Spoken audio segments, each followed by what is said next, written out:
Arkansas. We come down the home stretch of the college baseball season, and two teams looking to stay sizzling hot. Texas A&M and Arkansas playing for a divisional title.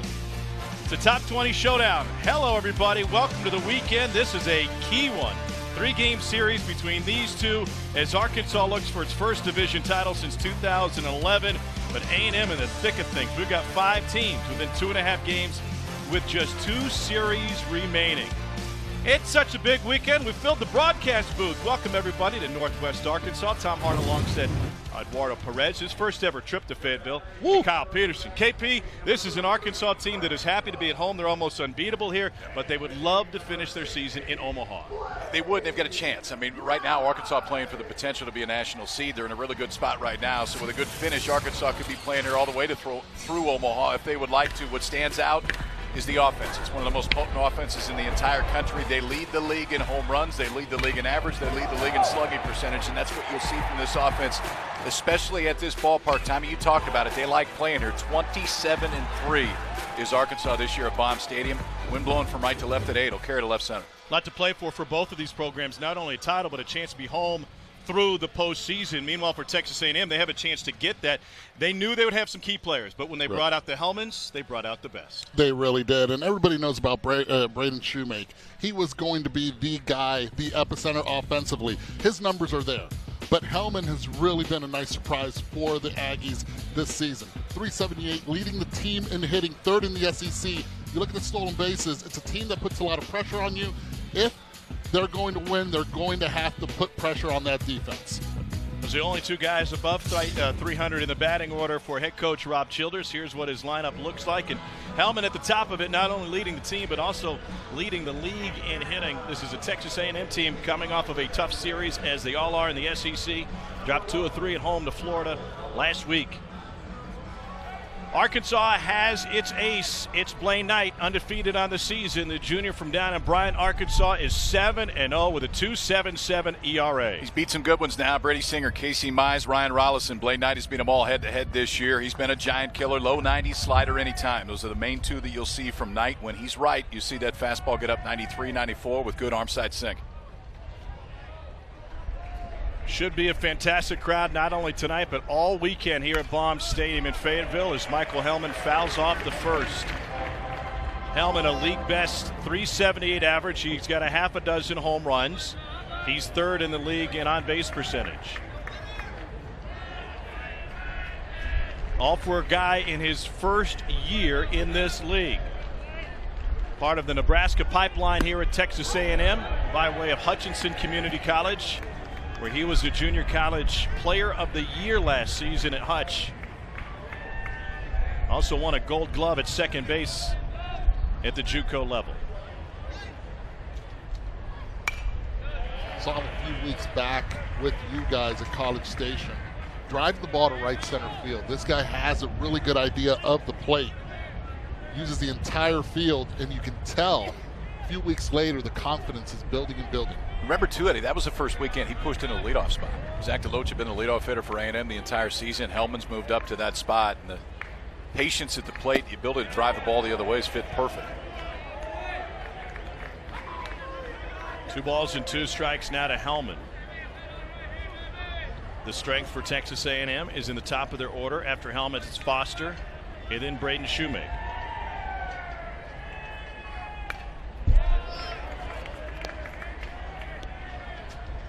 College season goes on now with this start at 6 p.m. Central Time. The shadows are in favor of the pitcher. Pitcher in the sun, hitter in the shadows. That's the way it always ought to be. Yeah. I like that. Figured you'd say that. Out of play to the right side this time. What can a hitter do about it? Pretty much nothing, right? Not much, and there's a strategy to this as a hitter, and obviously he's got the eye black on, that helps, but also I was taught by veteran players to look at the plate and then work your way from dirt to grass up through the pitcher's feet to look at him. It adjusts a little bit of the eyes and it helps you out. Caught the corner for strike 3 according to Scott Klein, our home plate umpire tonight. Grant Cook just stole one here. This ball looked like it was a little bit outside. Cook, one of the best receivers in this entire league. Watch the work, too. Doesn't really bring it back, but as he catches it, the glove's already coming back towards home plate, makes that pitch look a little bit better. Blaine Knight is his first strikeout of the ballgame. Knight has allowed 10 earned runs over his last 3 starts combined against Mississippi State, Alabama, and LSU. He hasn't made it to the 7th inning all season. Logan Foster looks at a first pitch curveball. That's not fair. You're sitting dead red fastball first pitch. He can throw that pitch for a curveball early, sending a message to the Aggies. Could be a long night for the Aggies. And the fastball is fouled off. We'll talk a little bit, well actually we'll talk a lot about the state of Nebraska and its impact on this game tonight. And Texas A&M, oddly enough, goes back-to-back. Nebraska, a couple Lincoln natives at the top of the order. Logan Foster is from Lincoln. I'm waiting for a Kyle comment here. Well, he'll get in there. Gonna get a lot of Nebraska talk tonight, Eddie. Logan Foster grew up going to the College World Series in Omaha. First attended it as a 4-year-old. Went back last year as a freshman on this A&M team. Knight doesn't need much time to take care of him. Back-to-back Ks. Rob Childers was a Nebraska assistant coach for a long time, with Dave Van Horn, now the head coach here at Arkansas. And 3 players from the city of Lincoln have taken a left on I-35 and then made their way down to College Station. A well-traveled 803 miles. Why wouldn't you? A bad place to go hang out for a while. I mean, Lincoln is great too, don't get me wrong. It's worked out well. Kyle Simons was one of their aces a few years ago, now a graduate assistant on this team. Grand Island, Nebraska native. Bet you've never been to Grand Island, Eddie. You been to Grand Island? No, you were right. 1-0, Kyle. Do I have to keep track of the stats there? No, I got it right here. Okay. I got it right here. KP 1. It's a shorter trip for Braden Shoemake. He's from Wiley, Texas. Was the SEC Freshman of the Year last year, second-team All-America. And the fastball at the knees is just inside. Like it. I like that spot to Shoemake right there. Move his feet, and if you want to go back to a breaking ball, creates a little bit more space out there. This kid's a complete hitter. I mean, it just seems like it's going to hit the barrel wherever you go, but you still have to move those feet every once in a while. Doubled up. 94 miles an hour, and even tougher to pick up with the shadows, Eddie. It really is as a hitter. Unfair right now. Knight taking advantage of it, using the off speed early, sending a message, and establishing in.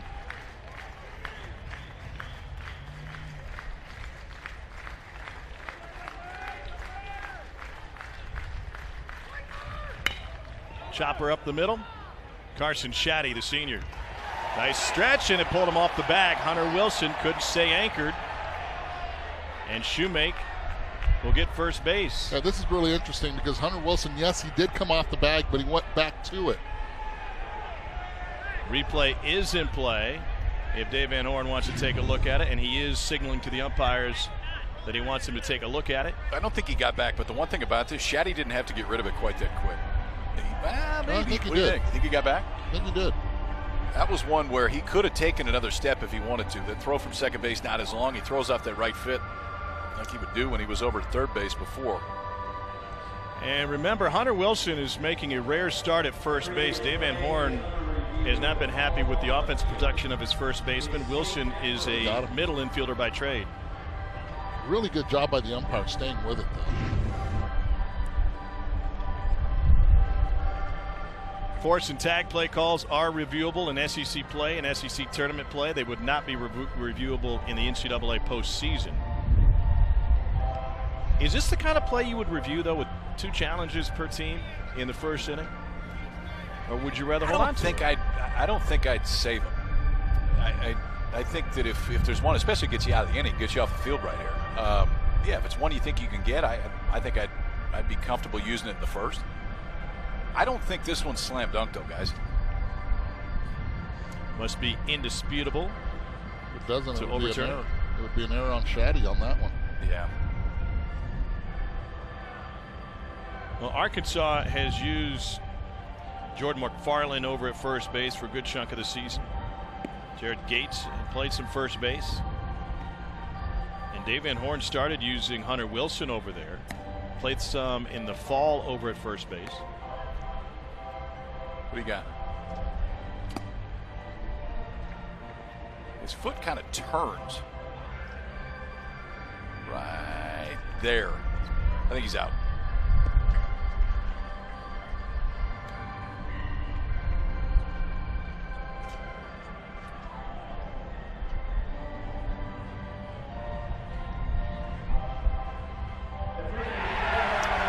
After review, Shoemake is ruled out, and that'll close the inning after just 16 pitches from Blaine Knight.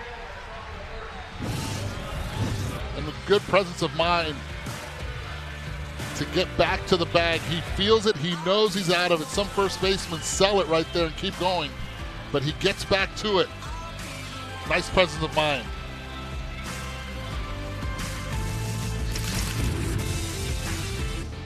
Dave Van Horn has scheduled his Arkansas team to one of the toughest schedules in the country. They have responded, especially at home, where they're 27-3, as Kyle mentioned. Here's a look at the batting order, leading the SEC in both average and home runs. They've connected on 74 home runs this season. Also, one of the most dangerous teams in all of college baseball. They'll face a tough one tonight with Mitchell Kilkenny getting the start. Kilkenny is a double major, renewable natural resources and forestry, and the junior from Houston can throw it. He's had a great year. He's had a great year, and A&M really has needed him too. For Mitchell Kilkenny, it's the top ERA in the league right now. He comes in with a 2.20 ERA, not many hits as opposed to innings pitched. He'll show you all four pitches: fastball, cutter, curveball, and a changeup. But the cutter really has been key for him this year, something he's continued to develop over the course of the year. You see it to righties and lefties in any count. This is a tough environment to pitch in. This is a Friday night in the SEC, and he is pitching in enemy territory tonight against one of the toughest lineups that you'll see all year.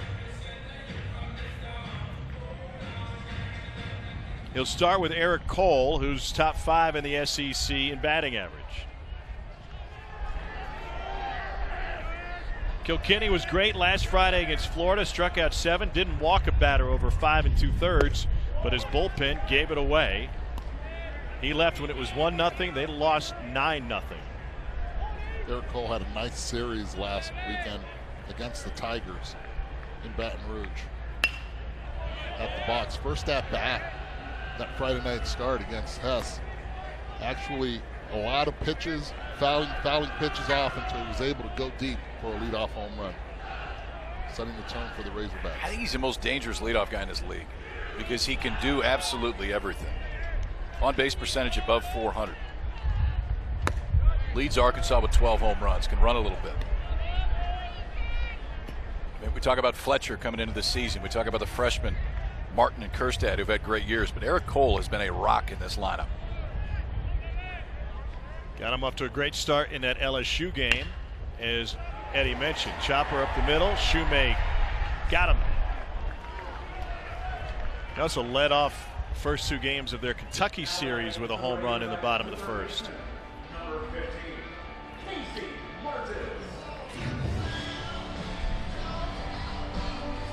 Shoemake played second last year, natural at short. Yeah, nice job by Shoemake. Not panicking whatsoever, even with Cole's speed.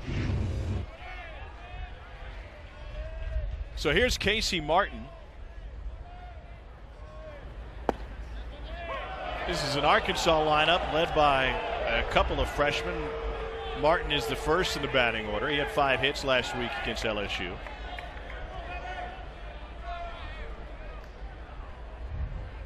Tenth in the league in batting average out of Lone Oak, Arkansas.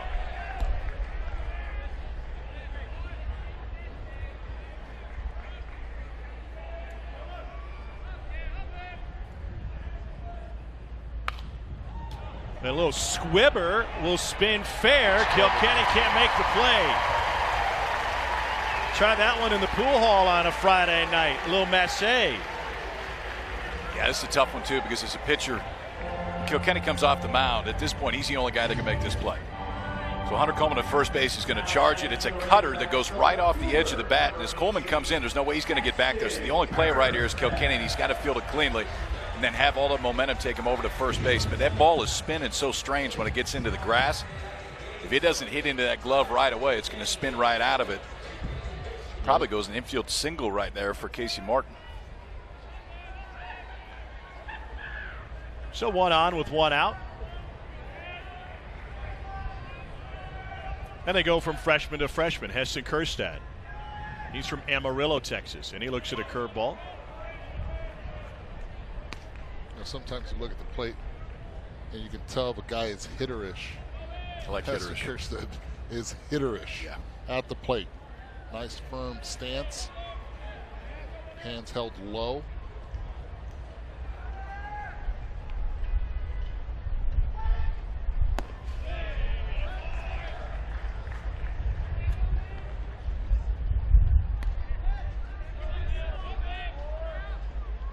Comes from a family of cattle farmers in South Dakota. They left that life to move to Texas, where they run a water specialty store. They sell high quality H2O. Movie Waterboy does nothing for you? Yeah, distilled water, specialty teas. They've opened up a couple of stores. They said it's a lot easier than trying to cattle farm in the winters in South Dakota. Little bouncer. Kilkenny to second for 1, and a step late at first.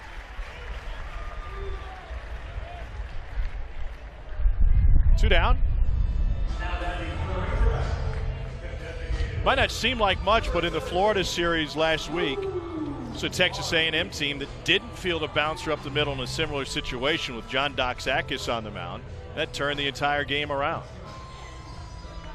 Well, the defense better be on their toes, because so far all 3 balls that have been hit have been on the ground. 2 chopped hitting dirt even before it hits grass. Luke Bonfield has 6 home runs this season. One of those came against future first-round pick Casey Mize, and maybe the #1 overall pick in this June's MLB draft. He's Auburn's ace, if you weren't aware. He doesn't give up a whole lot of those.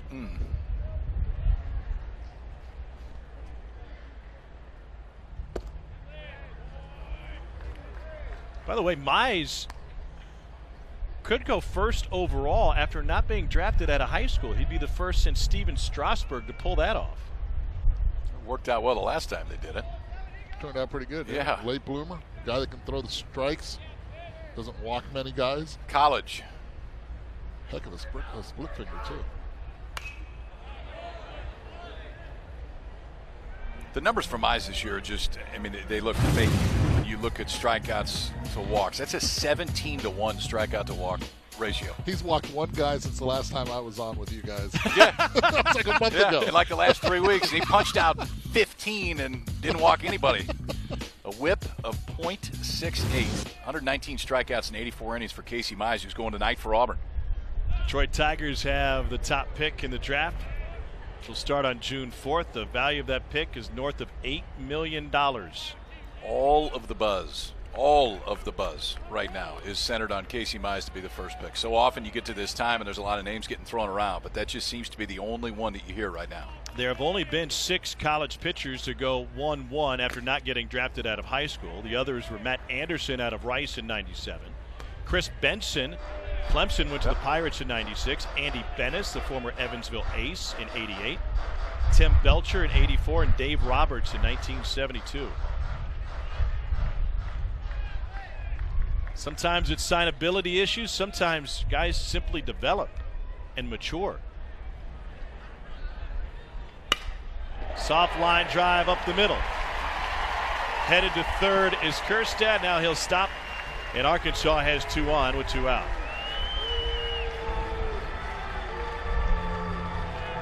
Smart base running by Kjerstad at second base. A lot of people would say go for 3 right there. The center fielder doesn't have the ball by the time he tags second. But in this case, with 2 outs, no need to make that first out, or that third out at third base. Respecting the arm of Deloach. And Zach DeLoach has a crazy strong arm. He threw 94 from the outfield in one of the high school showcases. This is Dominic Fletcher. He's Arkansas' starting center fielder. We got two of the best defensive center fielders in the league tonight.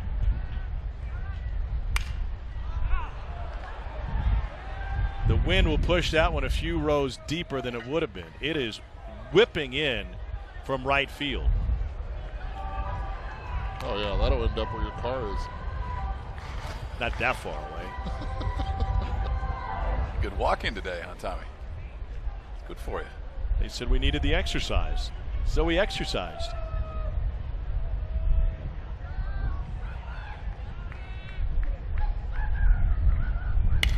Fletcher lines it to right.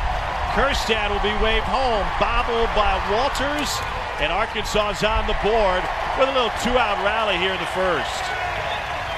He's been a different dude for the last 4 or 5 weeks. We saw Dominic Fletcher right before the SEC season, or SEC conference season started. He wasn't swinging the bat well. And everything was hooked, and so often it was hooked foul. He still has the ability to cover the outside part of the plate. This might have been outside and off the plate, but Fletcher gets extended, drives it out to right field, and puts Arkansas on the board early. Dave Van Horn has consistently said that this team is playing well, but they have yet to reach their potential. One of the big reasons has been injuries. And here's a guy at the plate now who has missed some time. He missed 7 games with a hand injury for being hit by a pitch in the left hand in the Mississippi State Series. Carson Shaddy's a 5th-year senior. He's been to Omaha before. He was on the last Arkansas team to make it to the College World Series in 2015.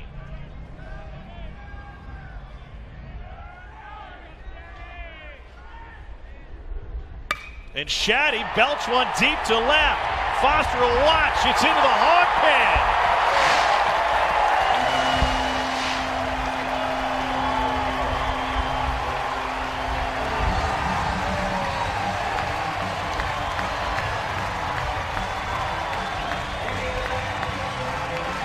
Clear as day that the Razorbacks are a team that you just cannot give away outs. You saw that infield base hit. Gave him an extra opportunity, and that ball, hanging breaking ball, he knew it as soon as he hit it. Pitched down and through. .459 on base percentage coming in with good pop. 5th-year senior letting it rip. They've been calling the Hogs often, and tonight they call them early. What a year for the senior. Started the season hitting in the 9-hole. The power started coming right away, and as the season has gone on, he's continued to move up the lineup. Solid second base and senior leadership. Shaddy's been a huge part of this Arkansas offense all year.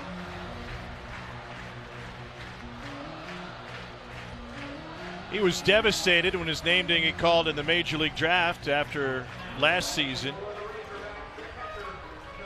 But he quickly came to terms with it and said, all right, let's go. He leads the team with 19 two-out RBI now. What an inning of emotion for him. First, that play at first base defensively, it was called safe, reversed on replay to be called out, and then a homer. Grant Cook is a local product from just around the corner of Fayetteville High School.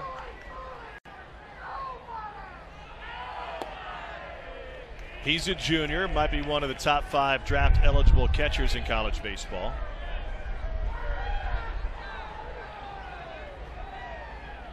Preseason first team all conference.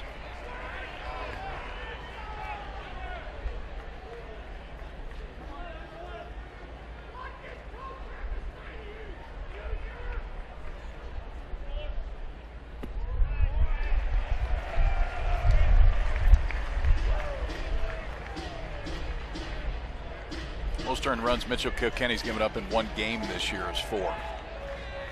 Giving up 4 in the first inning already.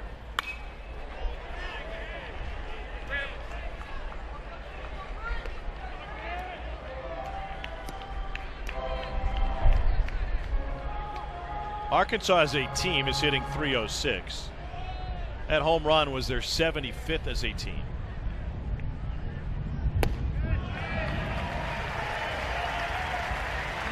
Kilkenny has allowed 5 consecutive base runners with 2 out. Bad news for Kilkenny is the amount of pitches he's thrown already in the first inning, 25 total. They continue to grind out bats, pitches during their at-bats.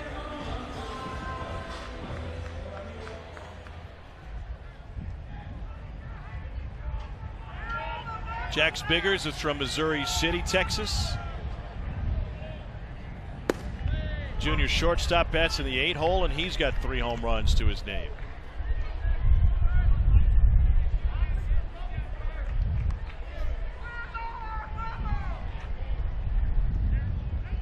Preseason first-team all-conference selection. He was just 2 for 12 in the LSU series.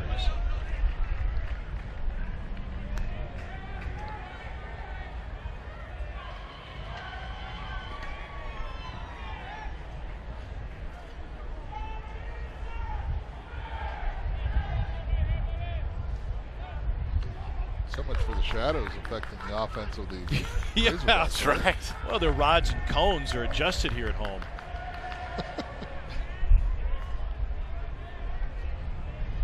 (27-3).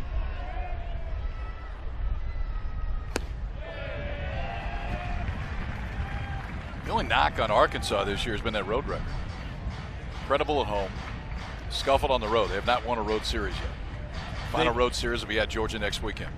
They've also played across division some of the toughest teams in all of college baseball on the road. Fair. Number 1, Florida among them, and Georgia's still to come. That ball hit him. No. That ball hit him right in the hand. And Biggers is calling the trainer out. This isn't good. Had that once happen to me at Florida State.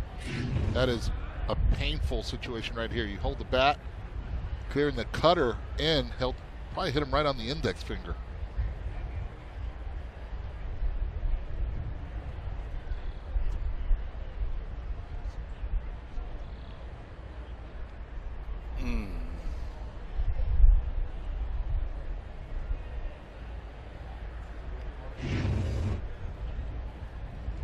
All the pressure, it's a bleeder.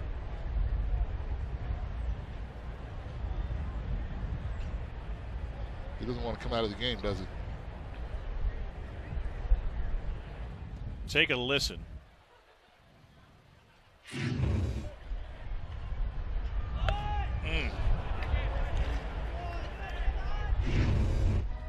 didn't react right away either. He took a few steps and then kind of looked down.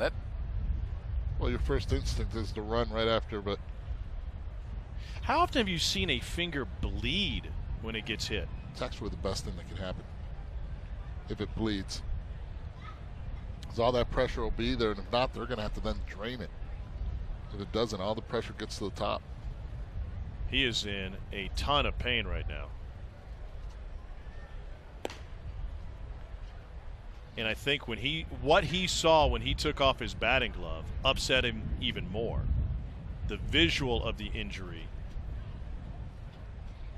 really impacted Jack Spiggers. Yeah, they're going to have to probably go for x-rays. You guys mentioned there wasn't a great reaction when he initially got hit, and then he got down the line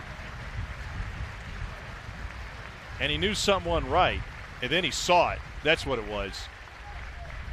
He saw it and realized his finger wasn't supposed to be pointing that direction.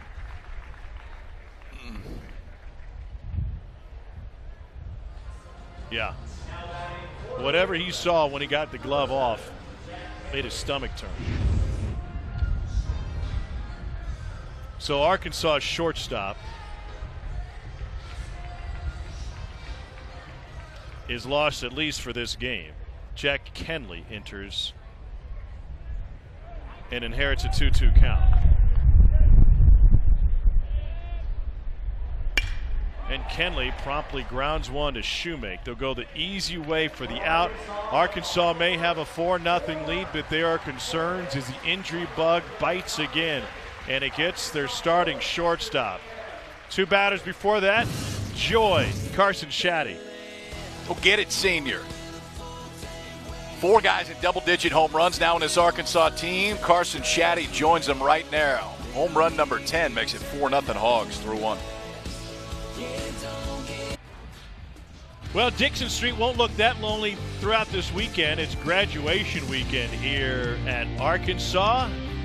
Those will be packed as well. Might have to show Eduardo around this lovely SEC town. Take him on the hill. It's a Is this what Dallas Keuchel was talking about? Yeah, that's what he was before the game. I name drop once in a while with a Razorback. Works. And your old buddy Cliff Lee, your former teammate, played here. Yeah, that's right. I did not know that. I knew about, and I'm sorry about that, all Razorback fans. But I did know about Dallas. Hunter Coleman leads off the second inning for Texas A&M.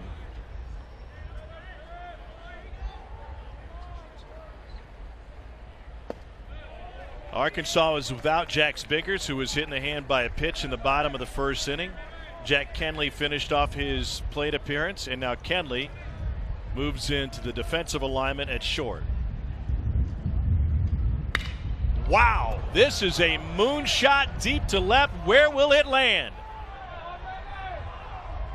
All the way to the back of the bleachers. And Hunter Coleman's got his 5th home run of the season, to the delight of the visiting A&M fans. He did not waste any time at all, Kyle. Pitch right down the middle.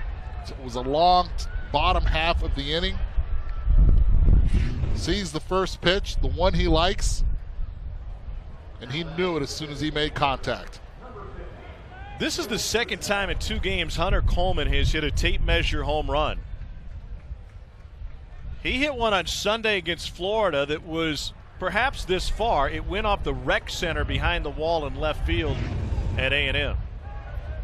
Coleman's the guy for A&M that when you talk to this coaching staff, they say that the power is just going to keep on coming. I mean, he could go 2 weeks and hit you 4 or 5 home runs, and you see why right there. Now, Blaine Knight, who was so sharp in the first inning, gives up a monster home run and then hits the freshman Will Frizzell with the next pitch.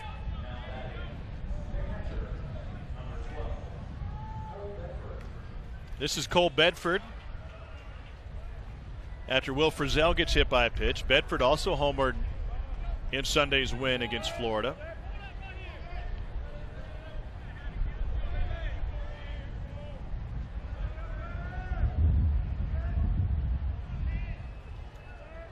Brings big personality and energy to this A&M program, and he looks at a strike.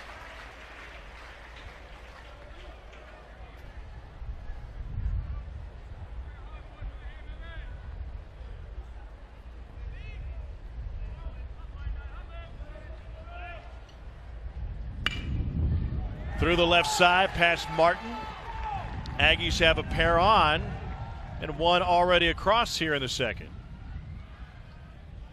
Saturday, we'll have the second game of this 3-game series between the top teams in the SEC East. Florida's trying to wrap up a division title. They take on number 15 Georgia in Gainesville. It's 1 p.m. Eastern, noon Central, right here on the SEC Network and streaming live on the ESPN app. 2-0 Gators early today. Game 1 of that series. It's big for a number of reasons. Talking with Kevin O'Sullivan last week, he points out that at Florida, you only get rings for conference titles, regular season that is, and national championships. So they're playing for a ring this weekend. J.J. Schwartz has gone deep already for Florida, now 3-0.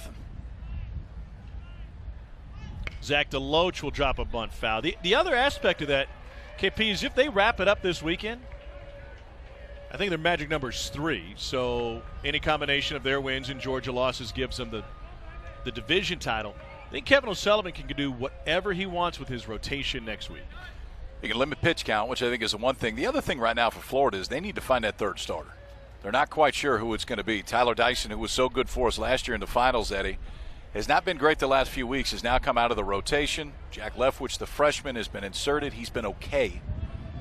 First 2, you know who it's going to be. It's going to be Singer and Kowar game 1, game 2, but they're still trying to figure out who exactly is going to throw game 3. It'll be Leftwich this weekend. And what we learned last year is if you have 2 guys who can dominate, you could win the whole thing. Yeah.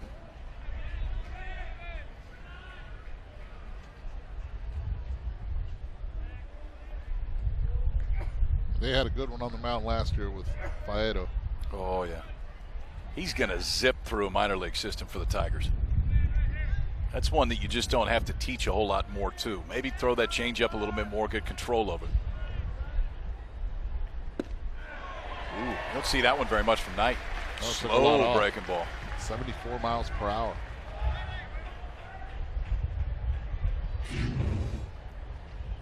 See the slider a lot more from Knight. That'll be 81, 82 miles an hour. That one, that slow 12-6 breaking ball.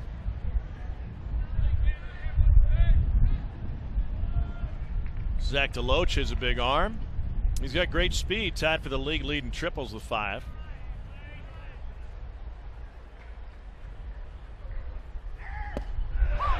And he gets punched out on a fastball inside. Third K for Blaine Knight. Front door two-seamer, and he might have got a little help from Scott Klein right here. You can see the move by Grant Cook to bring that back right at the last minute, and the reaction by DeLoach thinking it was inside. It did look like it was inside, but still a very good pitch. So that two-seamer in the inside part of the plate, you're not going to see a guy pull the trigger very often. DeLoach didn't. Klein rung him up. Here's George Yancha, riding a 4-game hit streak. He hit 300 against LSU last week. Or pardon me, against Florida last week.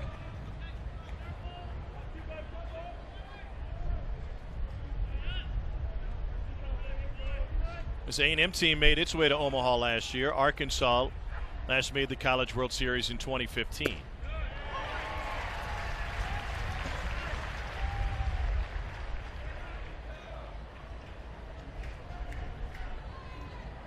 Yancha's really turned it up. Last 15 games, he's well over 300. 2 of his 3 home runs have come in that span.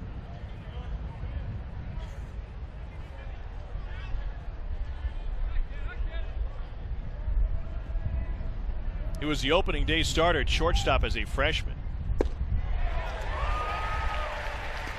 Scott Klein's giving him a little bit, isn't he?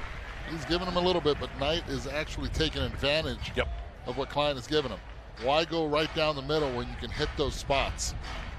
Came out after a long bottom half of the first inning. Not too sharp first couple pitches, but now has been able to get back in his groove.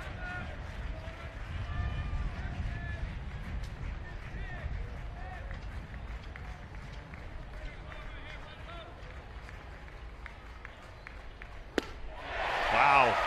Back-to-back Ks, 2 down. Well, he forced Yancha to chase a pitch a little bit out, but he already had 2 called out there, forcing him to go with it. Wasn't able to reach that pitch on the outer half. Like a slider in that spot, too.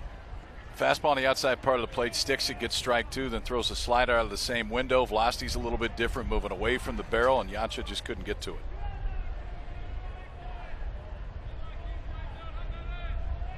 Nine-hole hitter Aaron Walters out of Kerrville, Texas.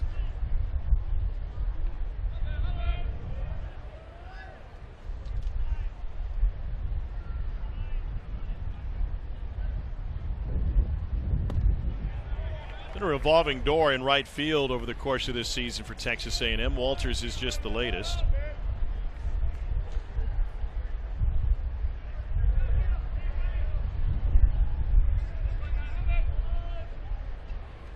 Hasn't homered. He's driven in 7.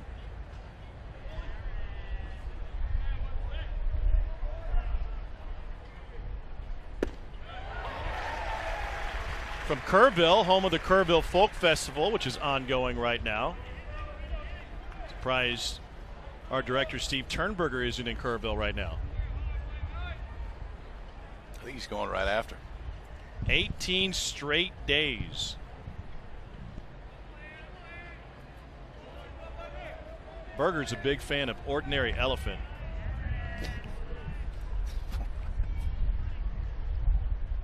It's not on your playlist. The curveball's on Knight's playlist, 1 and 2.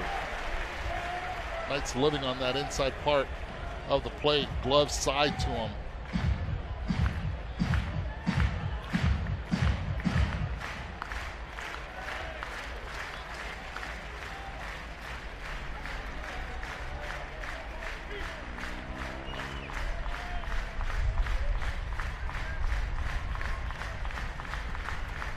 In his downtime, Blaine Knight is a big-time duck hunter. He is hunting Aggies tonight, and he's got Scott Klein helping him out. 5 Ks in the night, 3 in a row for the Arkansas ace. Tuesday, May 22nd, a quadruple header from the Hoover Met in Hoover, Alabama to get the SEC tournament started. If it ended today, there would be byes for Florida, Arkansas, Ole Miss, and Georgia. The division winners each get the top 2 seeds, and it's based on winning percentage after that. Single elimination round 1, and then double elimination until you get to the semis. Only the top 12 teams make the tournament. And right now you've got Missouri on the outside looking in, even though they're a bubble team in the NCAA tournament. Hard to imagine that Missouri would make the big dance if they don't make it to Hoover. 9-15 right now in the league for Mizzou. Hunter Wilson leading off for Arkansas. Hot shot. Backhand Hellman. 1 down. Who's got the most to gain in your mind at the SEC tournament? Missouri's won. I mean, they got to get there first. Tennessee, if they can get there. I mean, if Tennesse'd have to get really hot to have a chance at the end of the year. I mean, listen, right now Vanderbilt does. Vanderbilt is not in a comfortable position, in a position that we rarely see Vanderbilt in. 11-13 in the league coming into today. They are playing Tennessee, and we're leading at last check.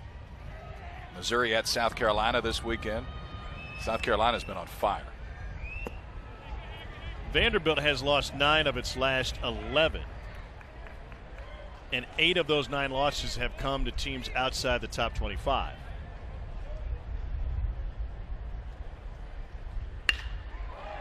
To left, it is caught with a diving attempt from Logan Foster.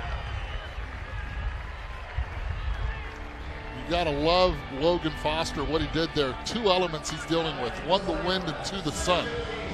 Be able to stay underneath it. Good jump in left field. Keeps a line of sight down low and then sacrifices his body right there to make a nice play. That ball gets away from him. It's probably a triple. He's got the eye black smeared on. A strike to Casey Martin. That's a ball player look right there. Smeared is right. Hey, you mentioned South Carolina. They're in the top 40 in the RPI, 8 wins against the top 50.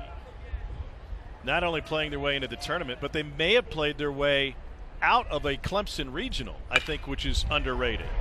Bounced up the middle by Martin. So if you're South Carolina and you're going to be on the road in the first round, would you rather go to, say, Coastal Carolina or ECU if they're hosting? Or go up to face your rival in front of 9,000 plus, one of the top teams in the country in Clemson? Yeah, I mean, I think you'd rather go anywhere but Clemson. Yes. But there's not too many lining up to go to Coastal right now either. Gary Gilmore's close, playing great. So as of right now, 11 SEC teams, which would be an all-time record, projected to get into the NCAA tournament by D1 baseball. But to me, the ones to watch a bunch right now, Mississippi State, LSU, Vanderbilt. LSU has 2 big weekends ahead of them and had a big weekend last weekend, winning 2 out of 3 against Arkansas. Tigers come in 12-12 in the league, 29-20 overall, and an RPI in the 40s. That doesn't happen very often. Give them credit. After losing that Friday night, they were able to come back and win the next 2. That's kind of been the MO for Arkansas this year. Winning game 1 of series and having a hard time getting the series. Blaine Knight is 7-0. They have found something in Casey Murphy, though. I mean, they were using him in different roles towards the beginning of the year than the second half of the league. Murphy's really come in and solidified this rotation. Isaiah Campbell's been a little bit up and down for him, but Murphy is not. He's been rock solid.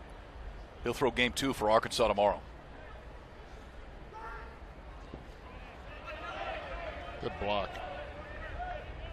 Keeping Martin at first base with an aggressive secondary. That's what you do as a catcher with the ball in the dirt. You don't turn around and ask. Take it, throw it right back in the mound. Home plate umpire wants to take it out. He can tell you to take it out. Good work by Bedford back behind home plate. Block that baseball, keep it right down in front. Base runner can see it. Picked it up with that bare hand. Yep.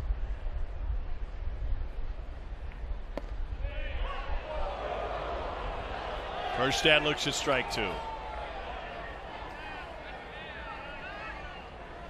How hard is it for these guys to adapt to college life and SEC baseball? Tough. I mean, it's tough to adapt to college just by itself. We talked to Heston Kjerstad, Casey Martin about that very thing today and what the transition has been like. I'll tell you this, from a baseball standpoint, transition's been okay, because for both of them, they come in tied with 10 home runs at second on the club. They're each hitting well above 300. Kjerstad really did it all the way through fall, too. I mean, the minute he stepped on campus, this kid is hit. He led the team in hitting in fall. Batting in the 3-hole now. When they first saw him, he was 5'10", 155. He has blossomed, and they knew that was coming because his father, Dave, is 6'4", 250. Heston not quite there. He's 6'3", 202. But when Dave Van Horn first saw him, said, you know, maybe this guy can lead off. We know he can run a little bit. We know he can hit. He hit 600 as a high school senior. Runner goes. Coleman will take it to the bag to close the Arkansas second. No runs, a hit. One on. We're through with 2. All runs via the long ball. 4-1 Arkansas.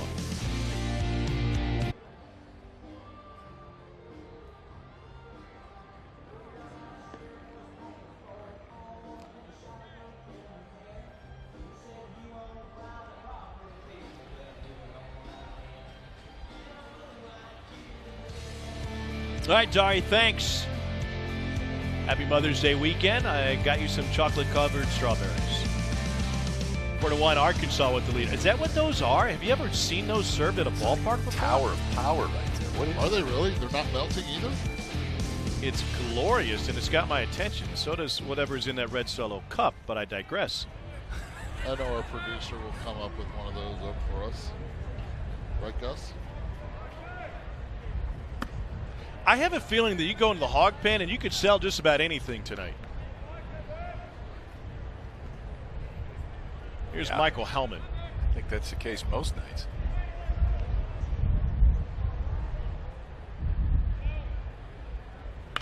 Hellman launches one that direction. This is some serious wind, and it doesn't usually blow in this direction this time of year unless it brings rain.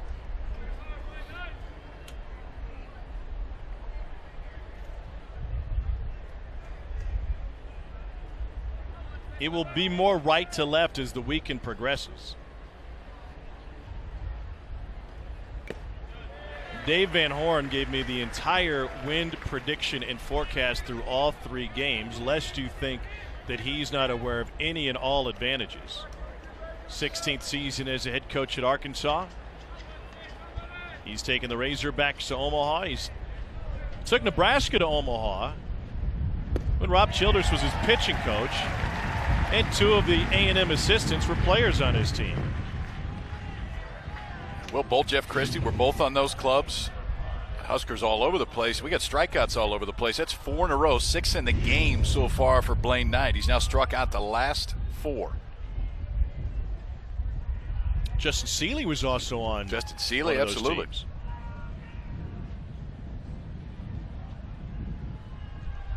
Here's Logan Foster.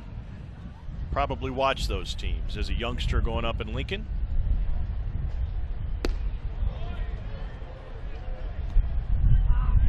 Velocity on Knight's fastball's gone anywhere from 87 to 94 tonight. Take a little bit off, and he hadn't been quite as hard out of the stretch as he's been out of the windup.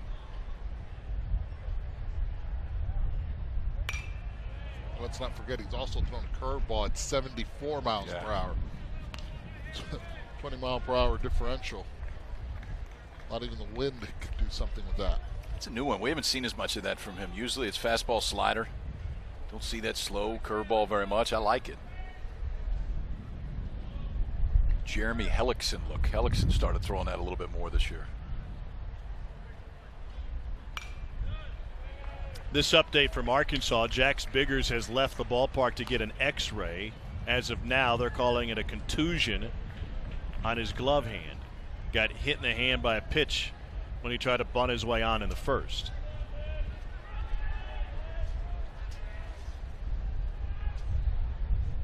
One out for Logan Foster. And the curveball's lifted to the right side. Wind will likely keep it in. Hunter Wilson running circles, and he will not make the play. It is a circus out there anytime it gets above the roof. He went back on that ball. Yes, he did. I mean, that's how hard the wind is blowing. His first, watch the break. He went back on it. Then he probably had to run a good 60 feet to try to close and get to it. Yeah, that's a tough one. See, that's a big old flag, too. Belongs over a car dealership. Where are we, Lubbock? That's what it feels like. Felt like that flying in today.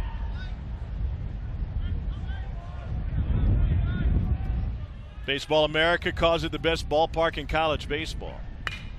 And this one into the teeth of that wind. Fletcher catches up to it. 2 down with Braden Shoemake due up Sunday at 6 Eastern, 5 Central of the final day of the SEC Outdoor Track and Field Championships from Knoxville. All the best runners, jumpers, and throwers battle in the finals for individual titles and the team title. It's right here on the SEC Network and streaming live on the ESPN app.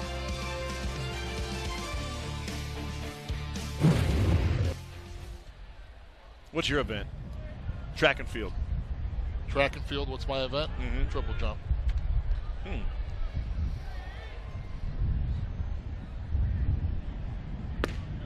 What's your event? I could never do that without scratching. That's true. That first step, landing right on the board. You'd scratch? I couldn't do it right now without getting to the... I couldn't do it. To the sand. Get to the sand. This is trouble. This is trouble. Jump. Who wants it? The shortstop out there, and Kenley makes the play. It gets in the air. It's an adventure. Otherwise, Knight's busy striking people out. He's Kate's 6. Miami below 500 right now. TCU's playing better, though. Took 2 out of 3 from Texas Tech. Swept Lamar last weekend. They get West Virginia at home this weekend, then go to Texas before the Big 12 tournament. But an RPI in the 60s right now for TCU, who's been to Omaha 4 straight years. Eddie, was cool to see your old coach the other day. Got to see 11 on Monday right after he had set that record. That's as good a man as there is. Yes, it is. He was hoping that he could do it against University of Miami. Miami came back. Under the glove of Kilkenny, Bonfield's got his second hit. University of Miami ended up not getting swept in Tallahassee, won the Sunday game, so they had to wait an entire week to get their win in Clemson. What impresses you the most about 11? His consistency. The creator of man. This gentleman right here gets it. He understands what the college student athlete life is all about, and he's passionate about it, and he's a perfectionist when it comes to an attention to detail. That's the consistency of being able to get to Omaha on a consistent basis. The guy has won 40 games every year. 38 straight years on his way to making it 39. I mean, that is insane. And you're right. And not only that, he went from the Metro Conference to the ACC. Yeah. And continued to win at a high level. I'll tell you the other thing I love, too. Little squibber is issues for Kilkenny, and Fletcher's safe at first. Kilkenny ran into trouble running off the mound. I don't know if he thought this ball was hit harder or just kind of blew a tire when he went down, but it almost looked like in his mind he was trying to decide whether or not he was going to go to second base and couldn't quite make his mind up, whether he was going to spin and go to second, hold and go to first, and his feet just didn't know exactly which way his mind was thinking. Then from the backside tries to one-hop it, and it did look like Fletcher just beat it. The umpires have gathered to discuss something. I don't know what there is to talk about here. They're going to review it. It must be reviewing the play at first and whether or not Fletcher beat it. Yeah, I think they got that one right. I think they did, but what a presence of mind, though, to be quick right here with the thought process and throw over to first base.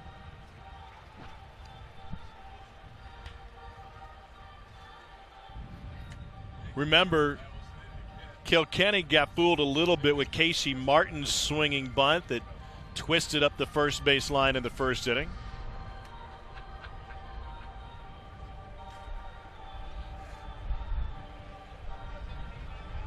Can the ball sometimes snake on you, even just 10 feet in front of the plate? Yeah. Yeah, if it really digs into the grass.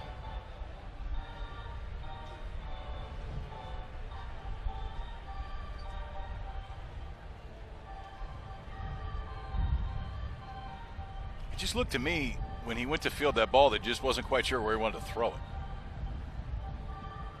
I think they might reverse this one also. Must be indisputable video evidence to overturn the call on the field. And Kimmonen, first base umpire, made the call.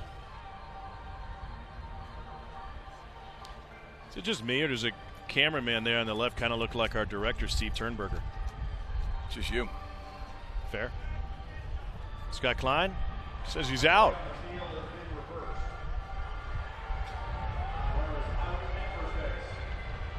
Well, this is why we have it.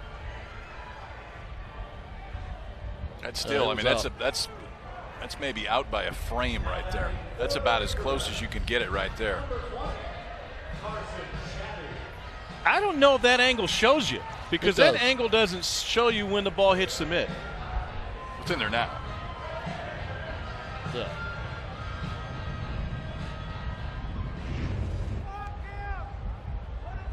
When they first introduced replay at the major league level, it took them a while to try and decipher what constitutes an out on a force play when the ball enters the glove. Is it out when the ball enters and disappears in the leather, or is it out when it hits the leather? Hits the leather.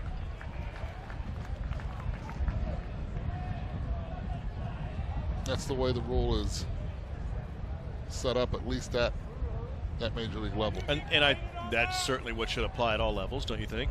I believe so. Here's Carson Shaddy, hit a 3-run home run his first time up. I do not think they are as specific about that here at the college level. One thing that I love at the college level is the communication between the head coach or the pitching coach with the catcher. The headsets, I really like. Yeah. I feel like it sped it up a little bit.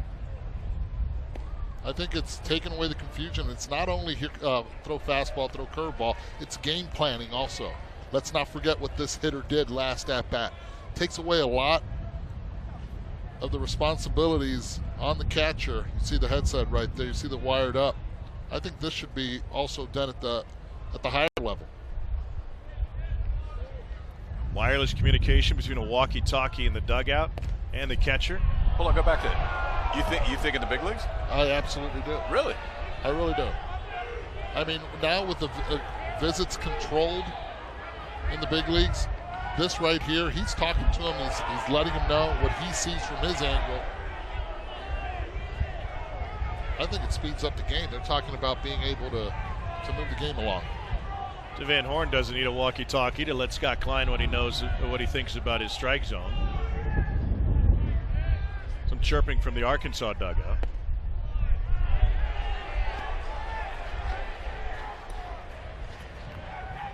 Klein's giving in and out, isn't he? Just off the plate, maybe? He is, and early in the game against Casey Martin, he called the pitch down. Yeah. And I think that was the last pitch down that he called. Payoff to Shaddy, who's already homered. Good swing. How would that swing speed up a major league game, though? I mean, one of the impetus at the college level was so many pitching coaches that call and signal in every pitch. You think that would be a pace of play initiative at the big league level? Well, I think it would be. If you look at the situation sometimes with the runner at first and third, they have to look in. What sign is it? You can tell them verbally. Yeah. There are situations where you can also tell the catcher if to throw through or not. Pitch outs? Pitch outs.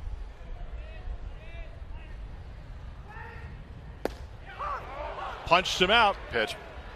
2 down with a runner on. A lot of big games this weekend, including Florida, Georgia. Let's check in with Dari.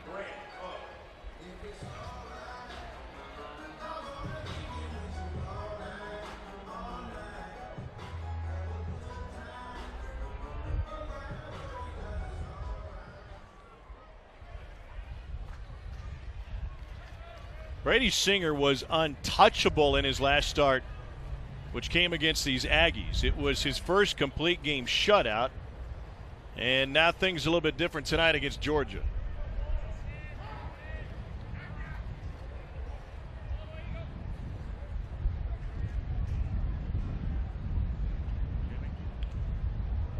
Probably be some emotion in that one this weekend. Yeah, I guess Georgia fighting for a national seed. Ole Miss up 3-0 on Casey Mize right now.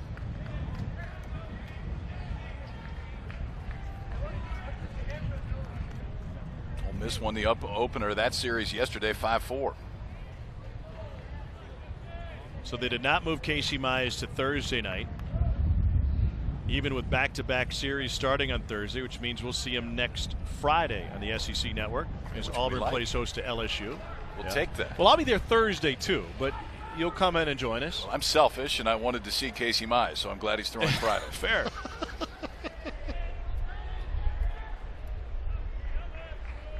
I'm sure LSU wouldn't mind if he didn't throw at all. 0-2.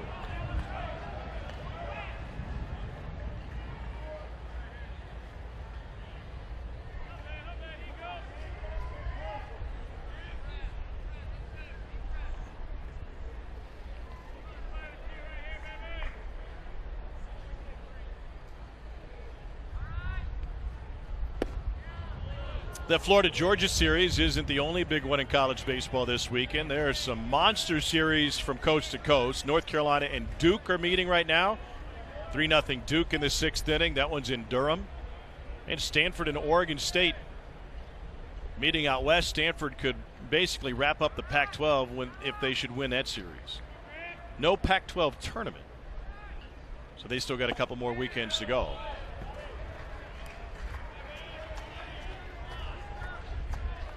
One of Corvallis will be really good this weekend. Oregon State, who just steamrolled the entire league last year, went into Omaha, ended the season, what was it, 56-6, I think, for Oregon State last year. Yeah, they lost 4 going into Omaha. Popped him up, shallow center. Deloach racing in. Shoemake will take it. It blew back to the Aggies shortstop. We'll get a better feel for how the wind is affecting the play down on the field when we talk with Aggie head coach Rob Childress after this. It's another top 20 matchup in the SEC. Arkansas and Texas A&M in the first of 3. Tom Hart, Eduardo Perez, and Kyle Peterson. Happy to be joined by A&M head coach Rob Childress in the visitors' dugout. Coach, we've already seen the wind play havoc on balls in the air so far. Can you give us a better feel of just how windy it is down on the field? Well, it really is. It's blowing hard in from right, and each ball that goes in the air, it's an adventure. You've got to get to the ball and, get to it in a hurry and try to get underneath it. Rob, Mitchell Kilkenny looks like he has a good stuff. It feels like one of those nights where the numbers maybe aren't indicative of the stuff. What do you see? Well, I agree. He's got really good stuff. He doesn't feel the ball. His feet slip out from underneath him in the first, and just like that, with 2 outs, they score 4 runs. We leave a ball up out over the plate with Bonfield with 2 strikes, and ball up to Fletcher with 1 strike, and just like that, the big swing from Shaddy, and we're chasing 4 runs. What have your hitters said and seen against Blaine Knight? For us, the fastball jumps a little bit. We've got to be able to not miss the fastball, and we're getting fastballs in each at-bat, and sometimes we're taking them, sometimes we're fouling them off. We had a shot there in the 2nd inning with runners at first and second, nobody out to really get back in the game, and we strike out 3 times, but we can't miss the fastball with this guy. Coach, thanks for your time. We appreciate it. Thank you, guys. Eduardo, I don't know if you saw the article this week in the Wall Street Journal, but it was an article about the Boston Red Sox and how Alex Cora gave his batters a simple instruction. When you see a good pitch, hack away, no matter the count or situation. They took a lot of pitches last year. That reminds me of A&M. This is a team that historically has hunted the fastball. They hunt strikes. It has, and I think it comes down to the numbers. Most of these facilities, all the facilities I want to say in the SEC and around college baseball, have the TrackMan and a lot of technology. Most of the pitchers are throwing hard right now. They have put away pitches. We've seen strikeouts, not only at the major league level, but also at the college level, go up because of the different philosophy. So last year, the Houston Astros implemented it. Be aggressive in the strike zone. Right. Don't start taking a lot of pitches. Don't fall behind. Forget about the pitch count. And right now, that's what the Boston Red Sox are doing, and that's why their power numbers have gone up. Well, to your point, in the college game, I mean, we're on pace to shatter the all-time strikeout record just as far as strikeouts per nine. And last year, the record was set. It's the exact same thing that you've seen at the major league level. I mean, there's a lot of comparisons right now between what you've seen at the major league level and at the college level. When they went back to the flatter seam baseball a few years ago, offense came back, and I think the approach of just trying to put it in play went away a little bit more too. I mean, it's more of an offensive get the ball in the air approach now at the college level. It's the combination of letting it get deep, but at the same time being able to use your backside really well. And that the problem is you find a big hole now up in the zone with a lot of college hitters and professional hitters. And I think that's where you're seeing a lot of swings and misses. So your alma mater is known for being one of the most selected teams in the entire country. Shaddy on the run, late and wide. Did he make a turn towards second? Yes, they're going to put a tag on him. Yes, he did. He didn't tag him. Oh, he did not tag him. He'd have been out. Hunter Wilson did not realize he had an opportunity to tag Hunter Coleman. Guys, I think he'd have been out. Oh, he would have been out. Pretty good work by Shaddy to get to it and has to get rid of it so quick. Cook backs it up, and remember, Right Hunter Wilson just hasn't been there very much, but there was absolutely a move. Give Hunter Coleman credit, though. All right? Did you see that? I love that. Okay, so, I mean, you could see the mindset right at the beginning. He knew there was a chance he's going to be out. At that point, you're dead. Well, he's a first baseman. He knows. So he starts walking back until that last step. He jabs it in there right at the last minute. I love that. Oh. This is Will Frizzell. Well, but on the other side, not to pick on Hunter Wilson, but what a great example for kids. Why not tag him? Right. I mean, you should tag him every time. There's no downside there. Now everybody in the yard should have been yelling, tag him. Right there. Everybody's Everybody's tagging him. Second. It's a great look. That's a great angle right there. Watch this. Get in there. What?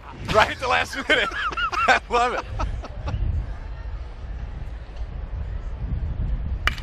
Wow, this one's choked deep to right field. Cole will watch it into the wind and into the bullpen. I'm going to be straight up with you. I did not think that could be possibly done today with the wind the way it's been blowing. That was a line drive cutting right through the wind. Didn't get too high, barreled it down low. You have to have a low launch angle for that to happen right there. Hello, freshman. They like the upside here. Ooh. He knew he had it, but then he started running saying, wait a second. He looked at the flags. he thought he got it, but then he looked up and looked at the flags, but he did. That goes about halfway deep into the bullpen, bounces over the outfield fence, and just like that, we got a one-run ball game. That was the 6th home run of the season for Will Frizzell, and if Hunter Wilson had tagged Hunter Coleman, good chance that would have only been a solo home run.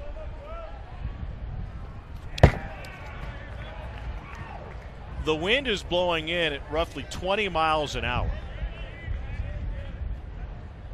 And Will Frizzell just cut right through that breeze.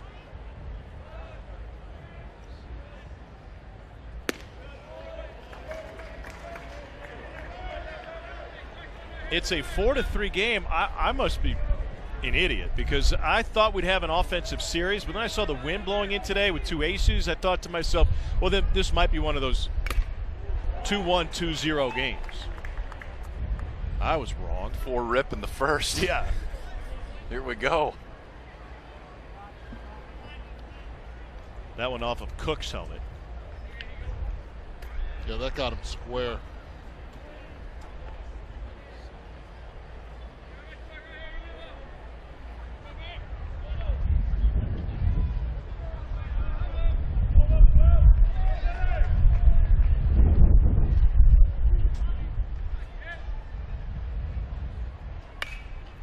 Breaking ball popped up in foul territory. Can they get there? No, it's onto the roof.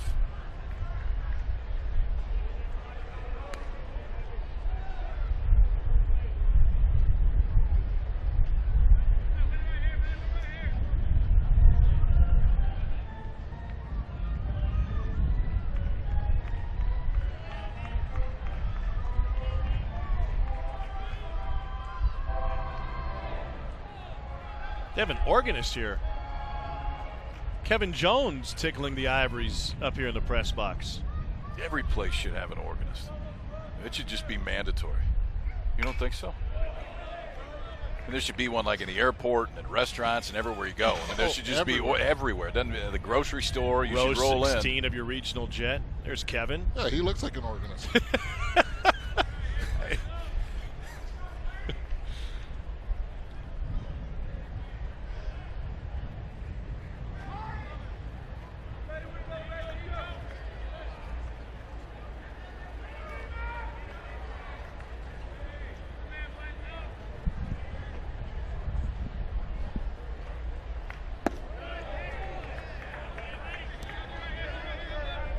Organist in a grocery store. I like the way you're thinking. Why not? You know? Got to get you hopping around a little bit. You probably buy a little bit more. Oh, be in yeah. a good mood. Pop them in the produce section. Figure out like what the songs are that get you more in a buying mood. To right. Cole started back, still drifting. It's the first out of the fourth.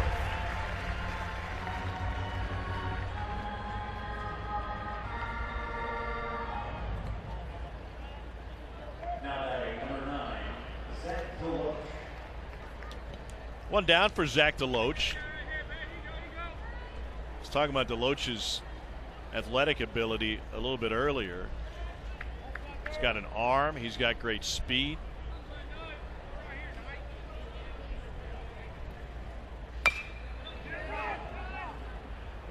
Tries to use that speed here, and Hunter Wilson with a nice play. Wow. Blaine Knight just threw him a two-seamer. Turbo sinker over to first right there. Said he should have tagged him. He should have tagged him. That was the should have tagged him throw right Yeah. there. Takes kind of a different hop on him, too. Watch right at the last minute. He has to jab that glove out. Then sees the speed of DeLoach and has to speed up that throw a little bit more. The look on Hunter Wilson's face afterwards was not one of pure delight.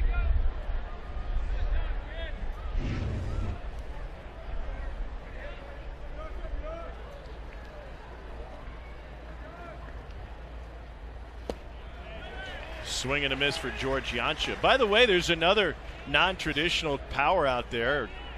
He's trying to make some noise in the postseason. That's UConn. They lost today to Houston 6-5. They played in the home of the Yard Goats, Dunkin' Donuts Park in Hartford. It's a beautiful ballpark. Yard Goats. Yeah. Beautiful ballpark right in the heart of Hartford. You missed it last week when the Yard Goats had a 3-game series against the Rumble Ponies. You did miss it. Did you miss it? I missed it. Yeah. 3 pitches to take care of Yancha. Blaine Knight bounces back from the 2-run home run. He's got 7 Ks through 4 windy innings. The sights and sounds of the College World Series coming your way soon from Omaha. There it is. We haven't had back-to-back College World Series champs since Ray Tanner's squad did it in 2011. Oregon State did it with a lot of hometown kids in 06 and 07, and LSU in the mid-90s. Can Florida repeat? Barring something strange, they're going to be the #1 overall seed. 18-6 in the league going into today. At last check, they were tied with Georgia 5-5. Georgia fighting for a national seed. The latest projections had Georgia as a national seed, a team that Scott Strickland has not taken to the postseason since he's been the head coach. Now they have a chance to be a top 8 seed. Left field, Logan Foster in the shadows. This one will reach the seats. Talking with Dave Van Horn before the game, he said, I saw it coming with Georgia. It's a very frustrating season for Scott Strickland last year. He said, but I recognize the talent they had, and not only that they lost, but how they lost. They made a lot of silly freshman mistakes, and those are going to go away. But the raw talent that they have was going to put them in a position to succeed this year. They've done that. Dave Van Horn, he's been to Omaha 6 times, 2 at Nebraska, the first 2 times the Huskers had ever been there, then 4 here at Arkansas, the last in 2015. This is Jack Kenley, who entered for Jax Biggers after Biggers was hit in the hand.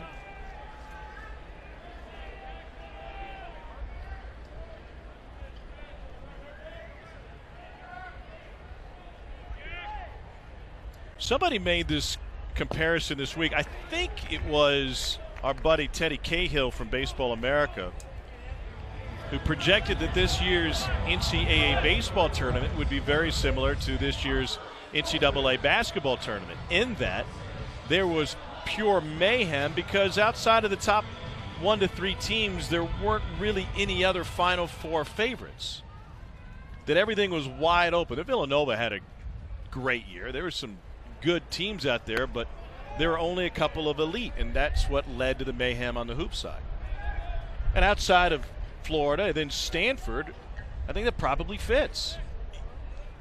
Oregon State, I think, is in that discussion. I guess let's wait and see what this weekend looks like. But Oregon State has been, I think some of Oregon State is the numbers were so crazy last year. I mean, they're still about 30 games above 500 at this point. I mean, it's been another great year in Corvallis. Last year they didn't know how to lose. No. So they got to the College World Series.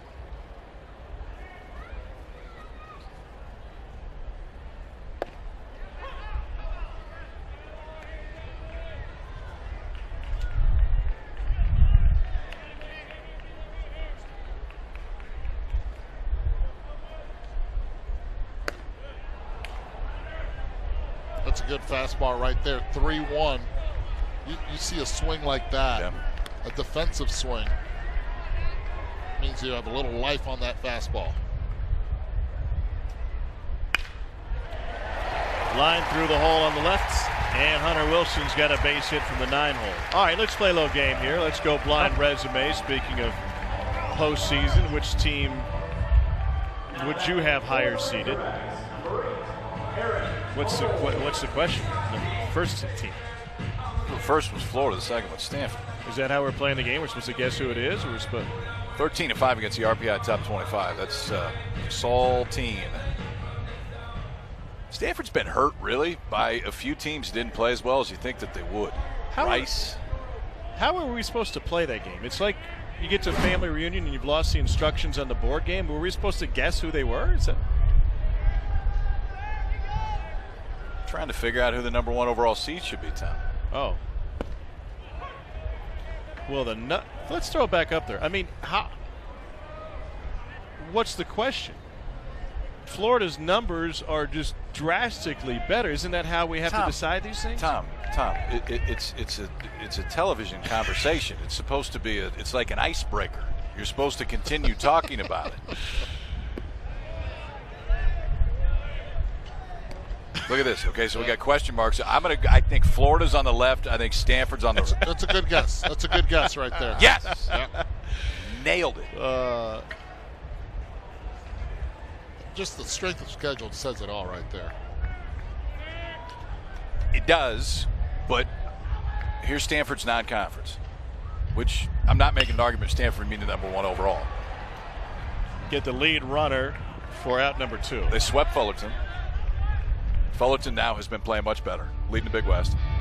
They swept Rice. Most years that's going to look like a really good sweep. They took 3 out of 4 in Austin. Took 3 out of 4 against Michigan at home. It's a pretty good non-conference schedule. If you're going to play Rice 4 times, Fullerton 3 times, Texas 4 times in Austin, I mean, that's a pretty salty non-conference schedule most years. The biggest thing this year is Rice hasn't been any good. Yeah, Rice hasn't so that doesn't been help good at all. You're right.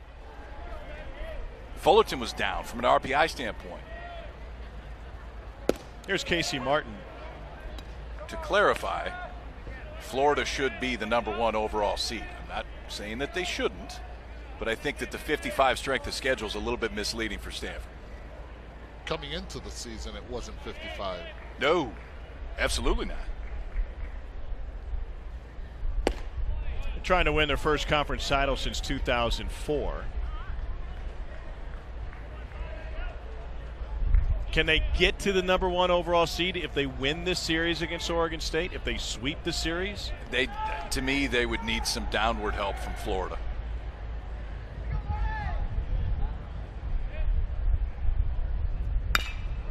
High chopper over the head of Yancha.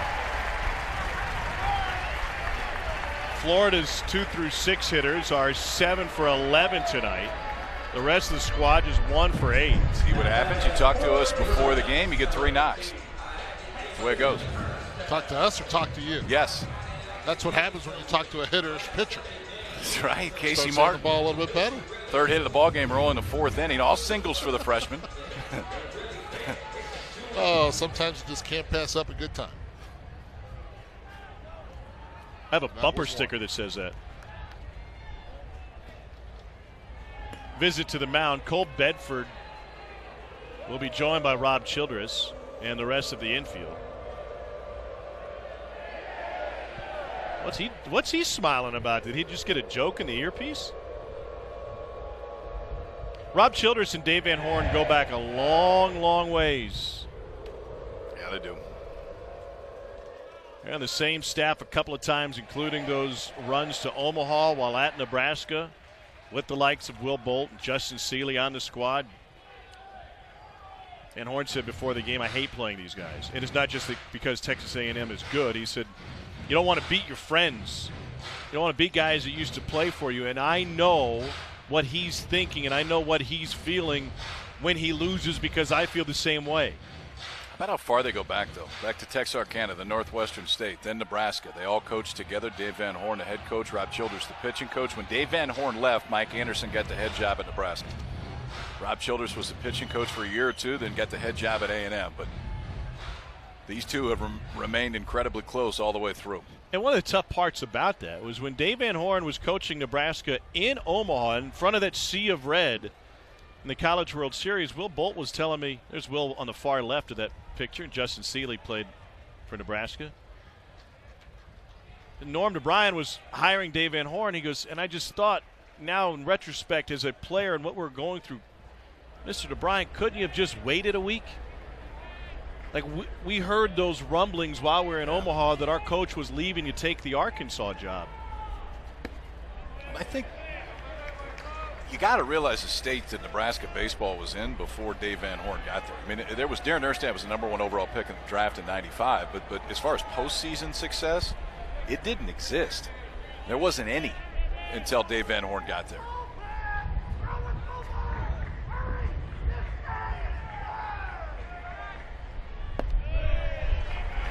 Two 2-0 now to Kerstad. They will populate the Aggie bullpen. They're taking the Bowflex with them. Yeah, you almost broke it today. I did. I tripped right over it. I missed that. Send him a bill.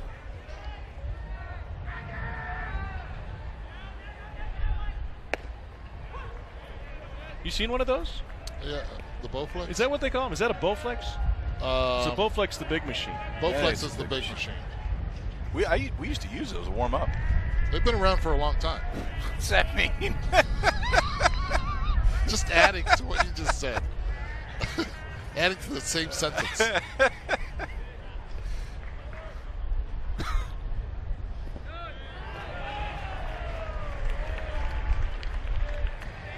Doesn't do much good just sitting there.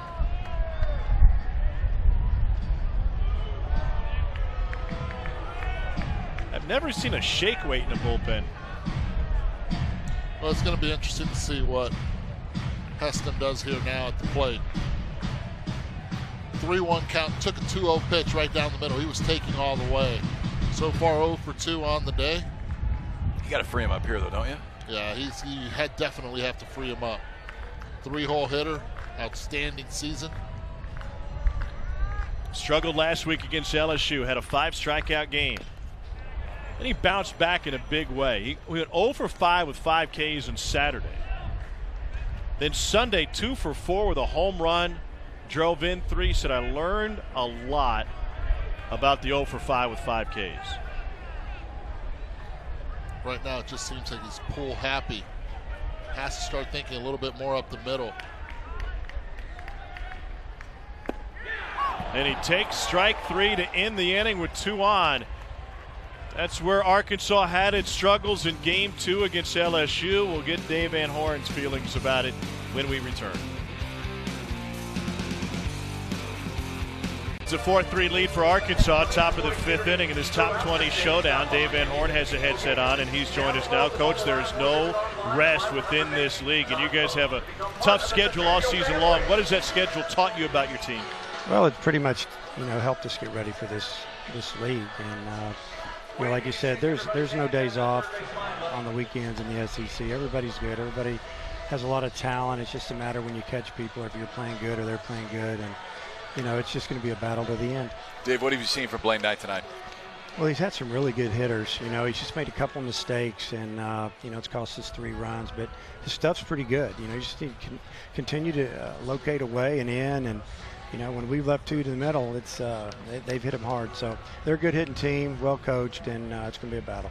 Coach, what have you told them about the wind so far? We saw a play little tricks right there on Wilson at first base. Well, it's we've told them to surround the ball and everybody communicate, obviously, and you work on when you have a day like this, it's windy in practice, you definitely get the machine out and you shoot them up, you have pop-ups, and you work on it. So so far it didn't cost us, but yeah, it was definitely a tough play. Coach, thanks so much for your time. We appreciate it. All right, then. We'll see you. Fifth-year senior Carson Shaddy handles that ground ball from Aaron Walters. 1 down here in the 5th, and back to the top of the order, and Michael Hellman.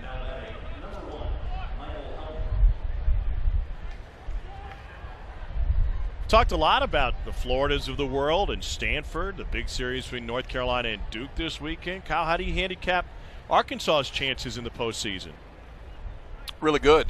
I mean, Blaine Knight's a legitimate ace. We talked about it. He's already beat this year. He beat Brady Singer. He beat Ryan Rollison. He beat Casey Mize. They're all going to go in the first round. So you've got a guy that can go head-to-head with an ace. You got an offense that can go head-to-head with anybody, and Casey Murphy's filled that second slot. They should get Matt Cronin back this weekend. Cronin comes back from mono. Chance that we will see him on Sunday. That's important because it's a bullpen that is a lot better when Matt Cronin's in there at the back end of the ballgame. The questions have been the third starter. But like we've talked about, you get into the postseason, you win the first 2. You win the first 2 in regional, somebody's got to beat you twice. You win the first 2 in supers, you go to Omaha. You win the first 2 in Omaha, somebody's got to beat you twice. You win the first 2 in the final, you win a national championship. You can get through this thing. Now, you got to win them. You can get through this thing with 2 real starters. Hellman goes down on 3 pitches. Blaine Knight has been a handful. Strikeout number 8 right there for Blaine Knight, and they've come in bunches. Struck out the first 2 of the ball game. He's now struck out the leadoff hitter, Michael Hellman, 3 times, and that doesn't happen to Michael Hellman very much. He's controlled the fastball on that glove side, 2 different breaking balls. A slider that's been 82, 83, and then a slow curveball that's been in the low to mid-70s. But for Knight, it's the home run that's got him. The solo home run to Hunter Coleman, the 2-run shot to Will Frizzell, but at this point, 8 strikeouts, and he still has the lead. And here's Logan Foster down in the count, 0-1.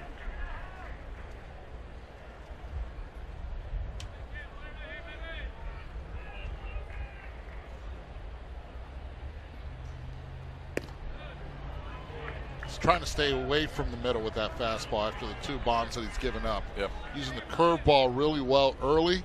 Saw him just use it late against Holman.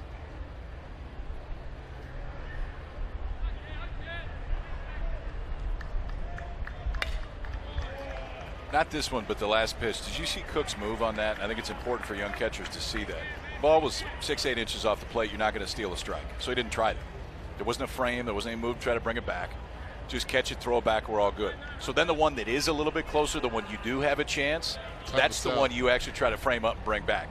You don't waste it on the ones that you don't have a chance, because ultimately home plate umpire is going to take it a little bit differently. That time right there frames one up that was right on the outside corner. Strikeout number 9 for Blaine Knight. It's the 3rd time he's gone 1-2-3 today. Impressive night for Knight. Graduation weekend. There's the walk up to Old Main. Beautiful, beautiful weekend here on the Hill. Graduation festivities tonight and continuing tomorrow. Good luck with getting dinner reservations in this town. Can we call in a favor? Blaine Knight has struck out 8 through 5.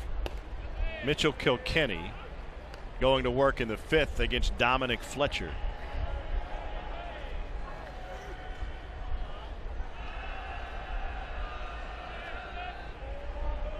Sophomore from Cypress, Texas. Fletcher homered last week against LSU.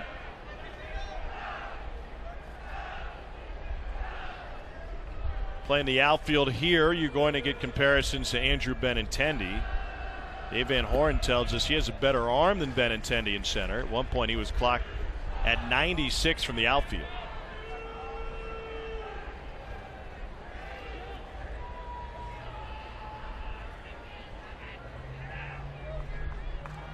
Brother David was a 6th-round pick of the Angels out of LMU, loyal to Marymount. He's now a shortstop at the AA level.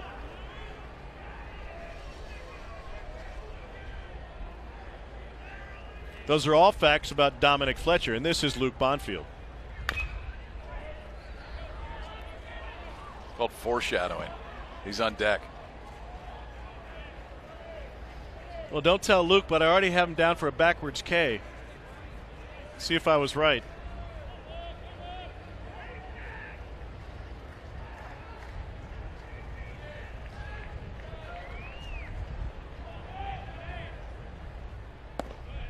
The key in baseball, I think, especially over a long season, is the ability and willingness of teammates to pick up their brothers.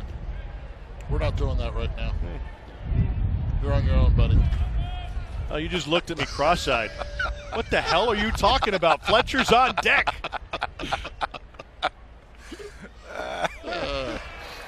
Well, change the book. Already walked. Yeah. Off the hook by reading a promo. Saturday, it's the second game of the big 3-game series between the top teams in the SEC East. Division title beyond the line. Florida's magic number is at 3. Number 1 Gators at home against 15th-ranked Georgia, 1 Eastern, noon Central, right here on the SEC Network and streaming live on the ESPN app.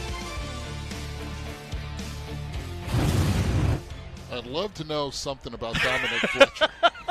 Funny you should ask. What's it got? I heard he's got a better arm than Andrew Benintendi. You know this guy's from Cypress, California? Or Texas, close enough. Through the hole. Bonfield waved to third. Hogs with runners at the corners and nobody out. He's heating up. That's a nice job of Bonfield at first base after this contact is made by Fletcher. Watch this secondary right there. He's already committed. He knows where he's going to third base, knows where the outfield is. Walters, no chance to throw him out at third base. Good base hit right there. Runners at first and third. A well-coached, well-executed play on the bases. And so Dominic Fletcher out of Cypress, California has his second hit of the game. Stay hot. So we call that staying heart. Oh, yes.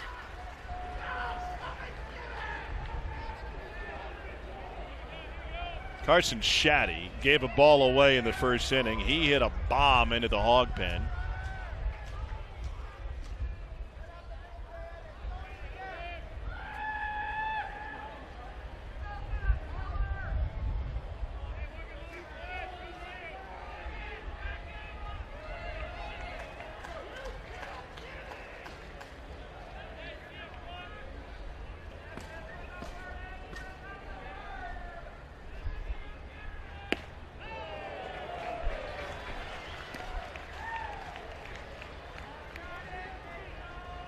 Asa Lacey is now throwing for Texas A&M, hard-throwing lefty.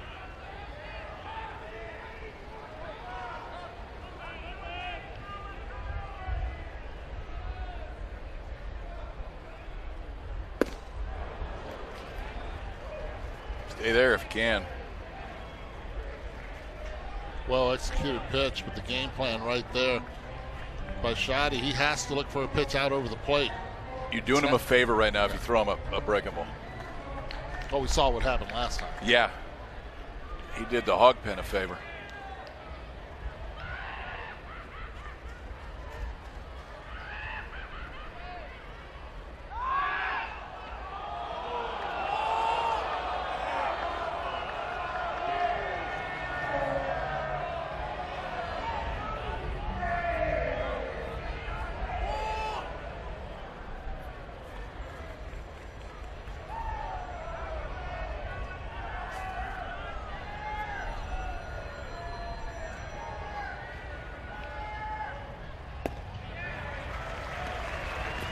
Three balls and a strike to Carson Shaddy.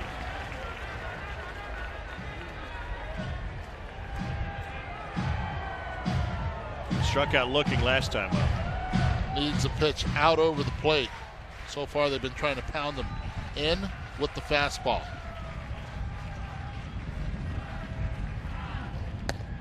And they miss low and away. Bases are loaded.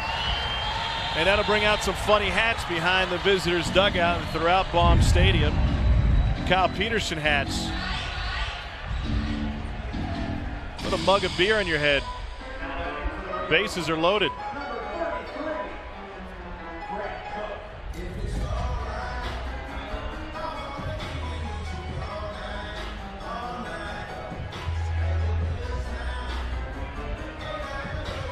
Now, what's that supposed to be? It's a mug of beer. The bases are loaded. Oh. Now that it's the bottom of the fifth, we could do a couple of different things. But the tradition is the beer hat. I wouldn't want to be sitting behind them.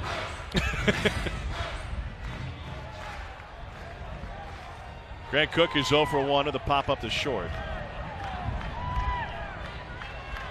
Kilkenny's shy of the century mark. He's got over 100 pitches, 8 games this year.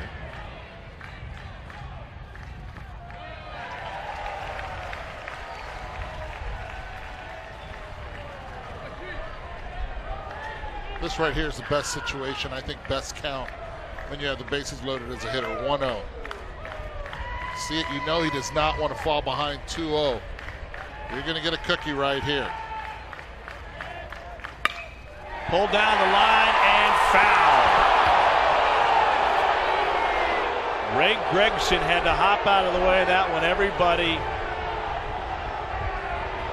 wearing red thought it was fair. Not reviewable. Right call. Right call. Hit foul in front of the bag.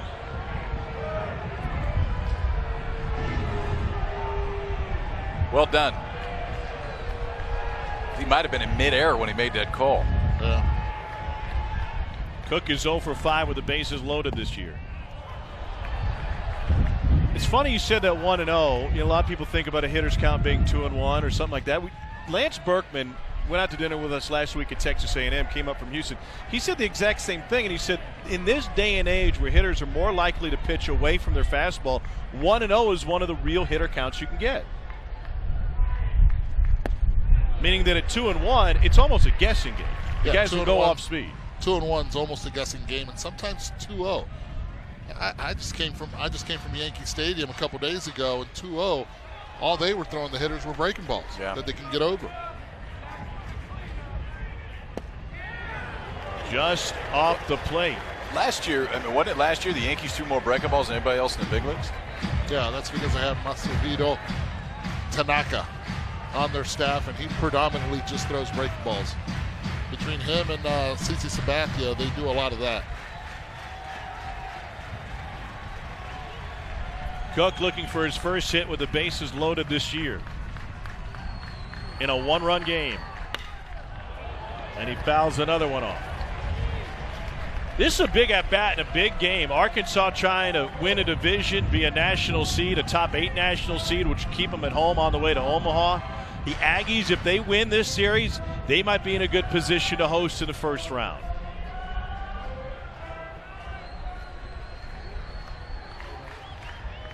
Coleman playing very shallow at first base.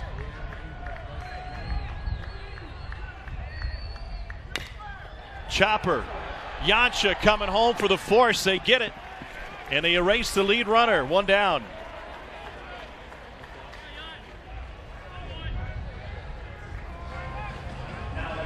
Now Texas A&M has a decision to make. You got 2 lefties coming up, Jack Tenley and Hunter Wilson. Your pitcher's already at 102 pitches on the game, and you have Asa Lacy warming up in the pen, the freshman. You know, Rob Childress has made up his mind.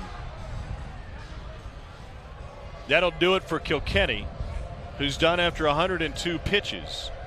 The best Kilkenny can do is a no decision. A&M turns it over to the bullpen with the bases loaded and 1 out in the 5th.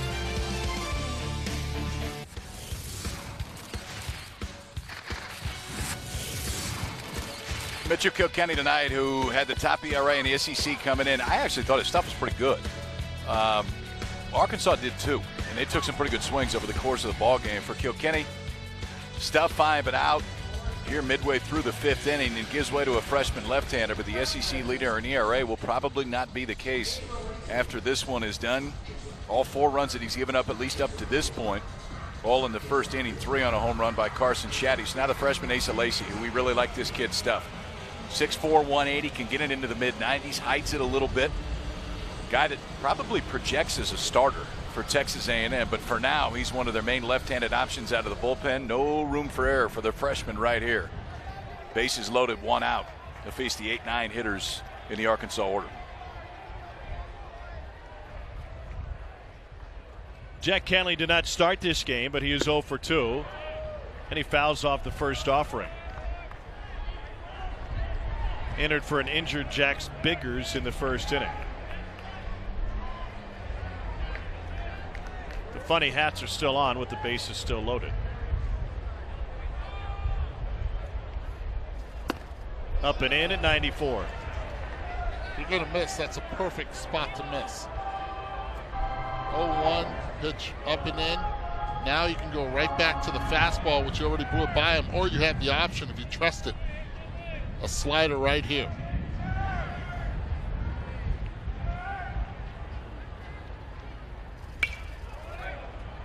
Fouled off 92.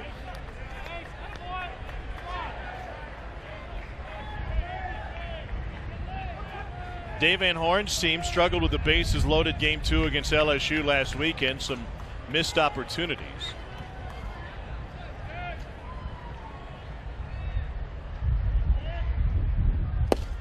Ooh. Did not miss by much. Now 2-2. It's a ball, but it's a good pitch.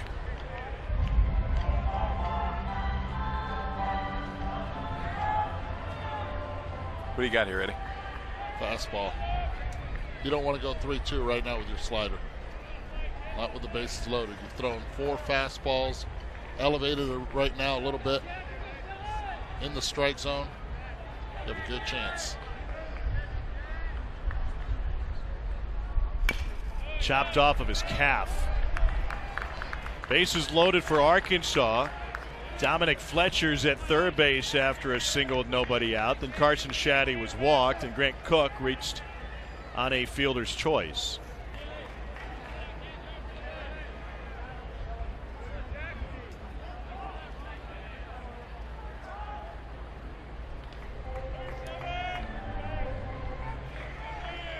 Rob Childress makes good use of the communication between the dugout and the catcher, often going over more than just pitch selection.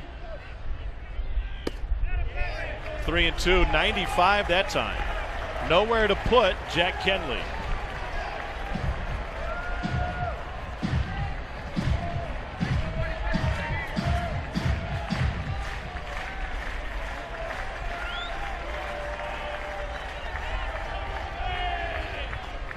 The payoff. It's low to force in a run.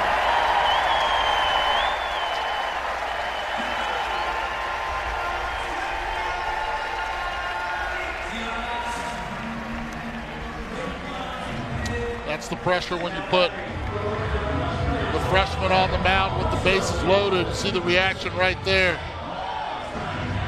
Coach Van Horn, but right now the Razorbacks still wearing those caps. As Asa Lacy, let's go against the next left-hander in the lineup, Hunter Wilson. Not much pop for Wilson, but he's got great back control. Is yet to homer this season as he makes his 10th start of the year. There's 2 ways those funny hats can come off. You can turn a double play, or you can give up a big hit. Talking to Dave Van Horn before the ball game, 2 separate times last weekend against LSU when they needed to push some runs across. Bases loaded, nobody out. Bases loaded, 1 out.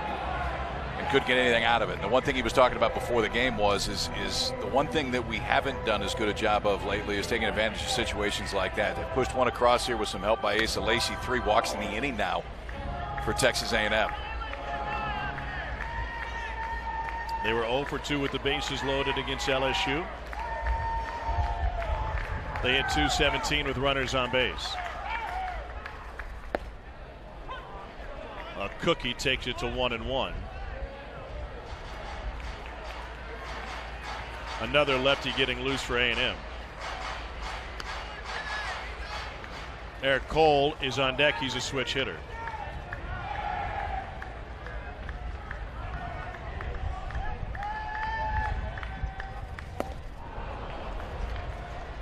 Nothing but gas, huh? Nothing but gas right now. Bases loaded. And he has good electric stuff.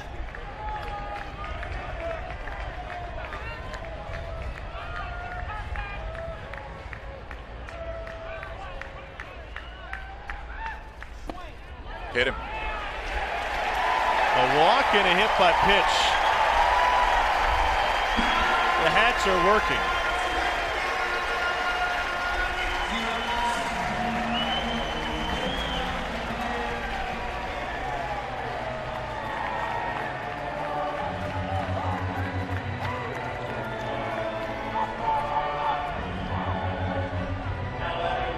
Offense, it can hurt you so many different ways. It's been the pitching staff of A&M that's hurt him in this inning.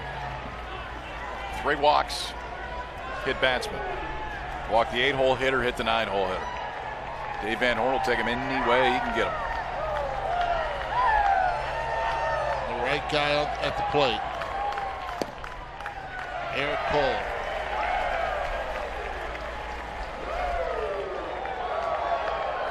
Cole's without a hit, but he hit a smoke line drive to left field in the second that was snagged by Foster.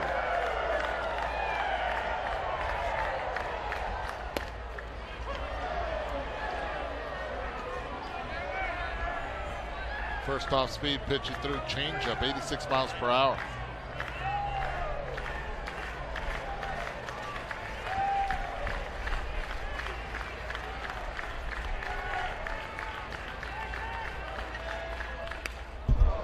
Swing. I really like Cole. I mean, I think that's what gives this offense, or gives other teams so much difficulty with this offense, is the depth. Cole in the leadoff spot, 12 home runs. A freshman Martin has 10. Kerstad has 10. Shaddy has 10 now, hitting 6. Grant Cook can turn you around. Jax Biggers had a little bit of a down year offensively, but that's still a pretty darn good 8-hole hitter. It's why it's one of the most dangerous offenses in the country. Sinking line drive to center. It'll drop. 1 run will come home. Here comes the second. The throw goes to third. Everybody's safe on a 2-run single from Eric Cole.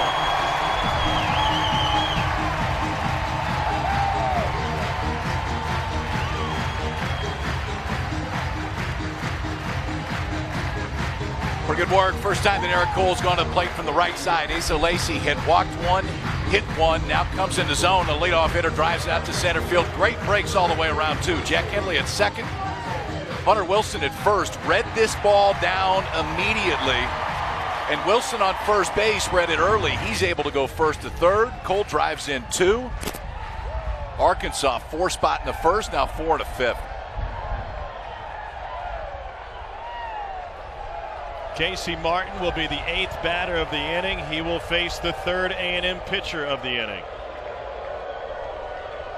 I think that's going to be it for Asa Lacey. 15 pitches. He's due to pitch Tuesday against Sam Houston State for the Aggies. So that'll be enough. And they're calling the Hogs here in Fayetteville.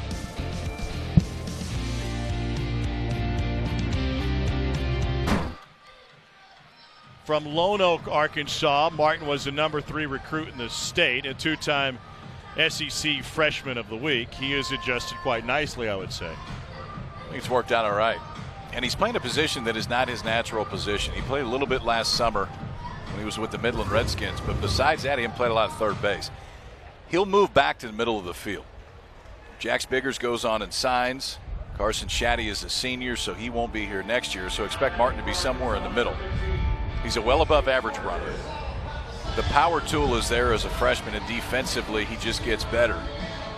Now they'll face another left-hander, another freshman. Chandler Joswak comes out of the bullpen for Texas A&M. 4.21 ERA, 40 strikeouts, and 36 in the third.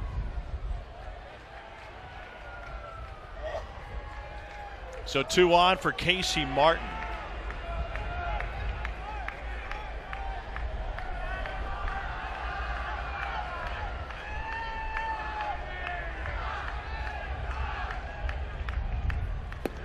Casey Martin's hometown was founded, there was one large red oak tree in the middle of town.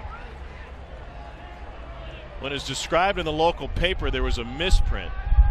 It's pronounced Lone Oak, but it's Lone Oak, L-O-N-O-K-E. One word, Lone Oak, Arkansas.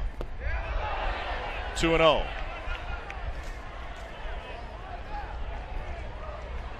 Good hustle back there by Bedford. Keeping still the double play in order. Eric Cole was not able to advance.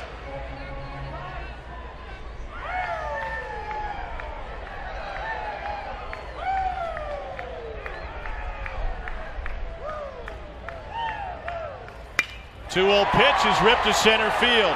Deloach on his horse. Great catch. Tagging from third and on his way home is Hunter Wilson. And Zach Deloach just saved a couple of runs in extra bases. Casey Martin continues to impress. Barrels that ball right there to center field. Runner at third base, he'll get the sac fly. Well done, executed. But the play of Deloach, his speed, not panicking whatsoever, gets a nice jump in right here at the last minute. It's a nice leaping play, getting the ball in and keeping the force play in action. Hogs will bat around. This is Heston Kjerstad. Classmate of Casey Martin. Kjerstad is 0 for 3. Shoemake goes the easy way to close the inning. Razorbacks drop a nickel. They put a 5 spot on the board in the 5th inning. It's a 9-3 lead for the Hogs. Eric Cole is walking gingerly to his position in right field right now. At the end of that inning, he went awkwardly into the bag at second. Razorbacks lead by 6, but injuries a concern for this team. They already lost their starting shortstop. This is what happened with Cole going into the bag. Yeah, it looks like his front spike, or the front cleat right there, right when he slid, caught on, and the momentum took it forward. He might have twisted that ankle.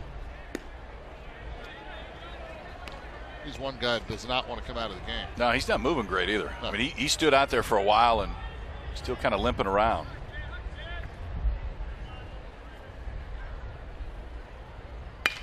Braden Shoemake sends a shot towards left center.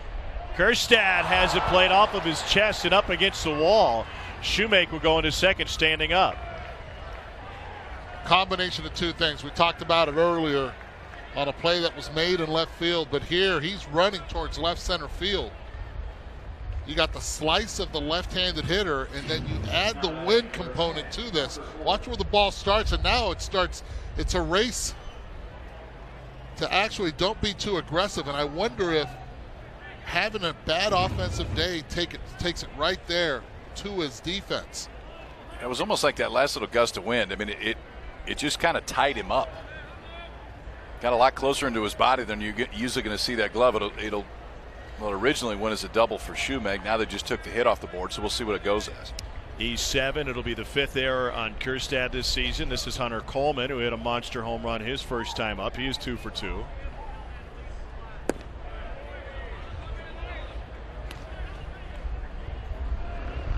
Blaine Knight's been efficient. 72 pitches now, working into the 6th inning. They would love to see him get 7 strong. Save that bullpen for the last 2 ball games.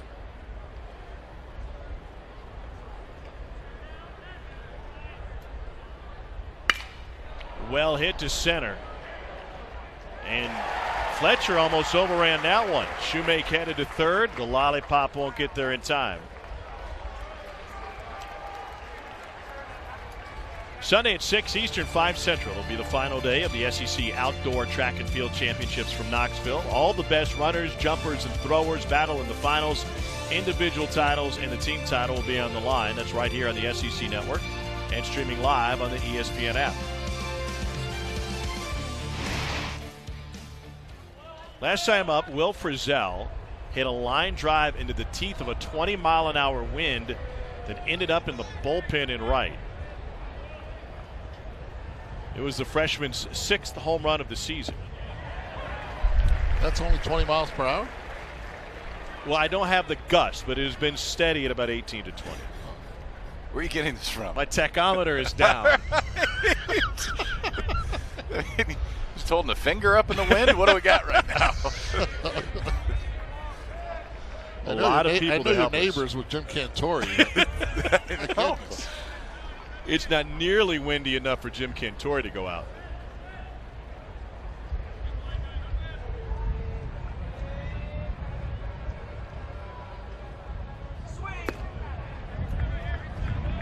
Frizzell lost the beard.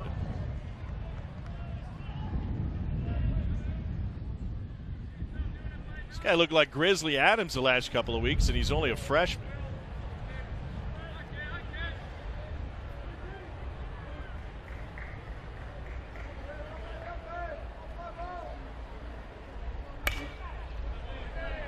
Foul, and 2-2 the count. Good spot. Frizzell really wanting to get those hands extended that time. Blaine Knight crowded him with the fastball on the inside part of the plate. Back foot a slider right now if you want off that same one. You go right back in there with the fastball? I'd either go fastball to the same spot or I'd throw a slider to the same spot, start it in the same window, and try to back foot him. I would not throw it over the outside part of the plate if you can avoid it. Wow. Or do, and maybe he'll swing through it. 77 miles an hour. That's his 10th K. Blaine Knight's got him in a bunch of different ways today, and this is that slow curveball. So we've seen the slider that's been 81, 82, 83 miles an hour. That one's been anywhere from 73 to 76, and the velocity difference is what got, you could see the weight go back. He tried to reset and get the hands going, and then just couldn't make contact. 10 strikeouts for Blaine Knight. Ties a season high. He's one off of his career high. Key number there is no walks. He's got 5 strikeouts looking, 5 swinging.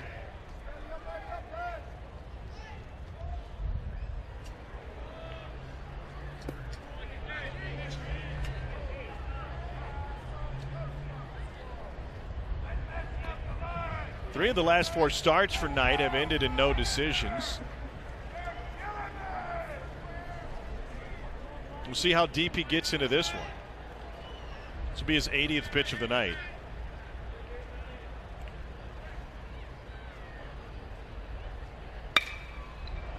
Into left. Kerstad at the track. Got it for out number 3.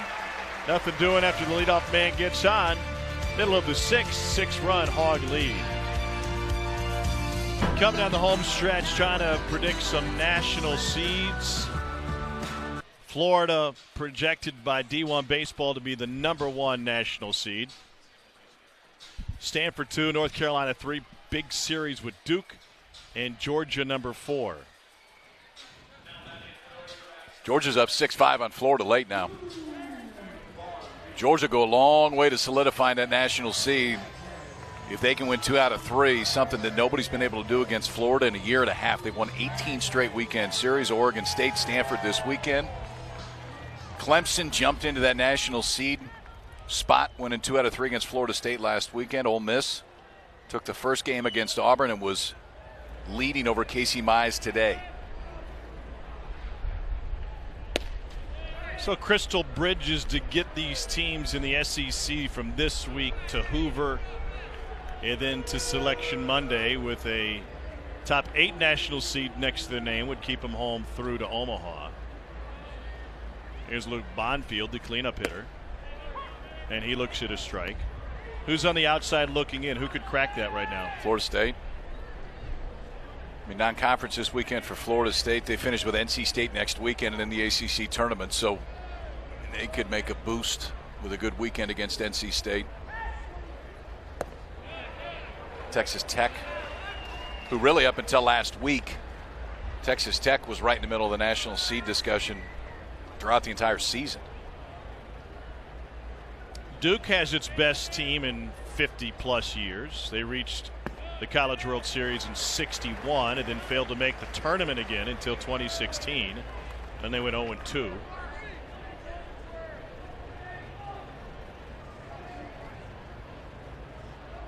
Duke, North Carolina this weekend. We got on that, Hart. Give me an update. Sure. To clear out my tachometer first. Bonfield, healthy cut. 5-3 Duke in the 8th inning. That one's at the AAA ballpark, is it not? I don't know. I think they moved that to Durham Bulls Athletic Park. Hit a home run there one time in batting practice. The new one? Line drive, snared by Shoemake. I don't know. There was a bull there.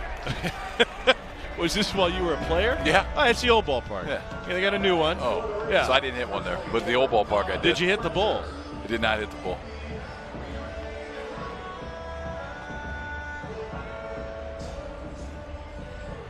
Hit bull, win stake. Was the wind blowing out 20 miles per hour? I didn't check with Cantori before BP, but it felt like it was going out pretty good. That do is lick your fingers, stick it up. Here's Dominic Fletcher. He was 2 for 3. Couple of runs scored. Duke would play on campus, I'm told, in the postseason. They get a chance to host, even through the supers. And it makes sense. Why give away a home field advantage? You don't really make money on the NCAA tournament. In fact, most schools lose money with the chance to host because they have to bid to get that opportunity. I don't think this place does. No. This is impressive here. Yeah, isn't it cool? It really is. Last time I was here for a regional, Dallas Keuchel was on the mound. Logan Forsythe was in the field. Jordy Mercer was playing for Oklahoma State. Your team from Creighton was here. What was 06 maybe? Fighting Blue Jays. Ed Services squad. Eddie tell you FaceTime with Dallas Keuchel today? I heard that once or twice. Okay. He's a name dropper. Keuchel did not have the beard when he was here. He did not. Now he struggles to take it off. He can't. It's part of the marketing department over there. You're kind of making it sound like it's just Velcro, like otherwise most people can just peel it off. Well, if you go to Minute Maid Park when he does pitch, a lot of Velcros hanging around in the stands. The beard. Yeah. Big seller.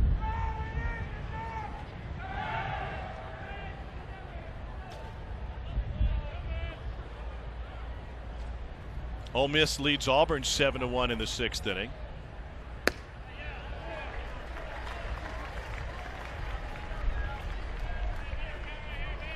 And Florida's trailing in the bottom of the 9th against Georgia. But the Gators are down 1 with 2 on and nobody out. Little dribbler foul. By the way, Casey Mize allowed 6 earned runs on 8 hits in 5 innings tonight. Are we past the point where any one outing will affect Casey Mize's draft stock? Yeah. June 4th, the MLB draft. Yeah, I think that book's been written.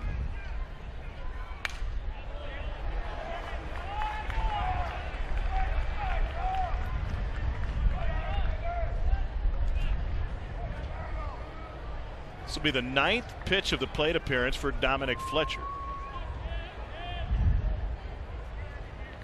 He would have been 3 for 3, but had a call overturned at first base in the 3rd. It's a great at-bat. Anything close, he's protecting the plate. Continues to grind this at-bat.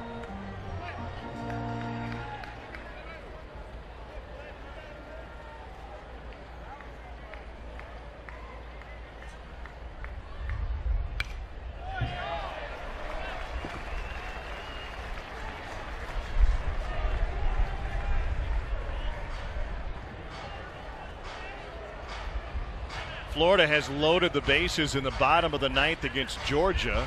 With a win tonight, Florida's magic number to win the East shrinks to 1. Deacon Lippett had squared to bunt runners on first and second, nobody out, and he got hit.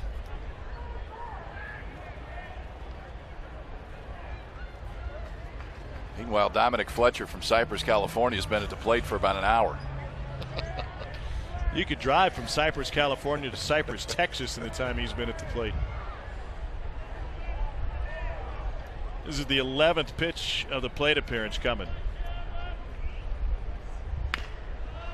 Little roller off the bag. Yancha, the former shortstop, with great footwork, 2 down. He'll show you some flashes defensively that look really good. And that one's right off the end of the bat. It's not going to be an easy hop. He's used to a throw going that way because, as Tommy said, he started his career right in the middle of the diamond playing shortstop. But that is not an easy play, and it was a real confident transfer. Just flips it over to first, knows he has plenty of time. Even with a little hesitation,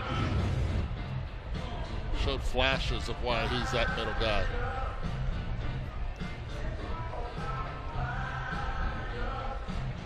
Base is empty for Carson Shaddy.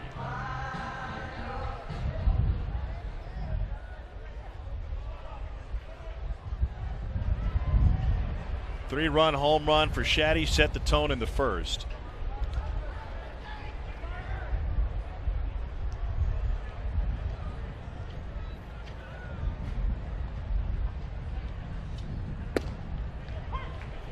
Dropped down a little bit for the strike. 0-1.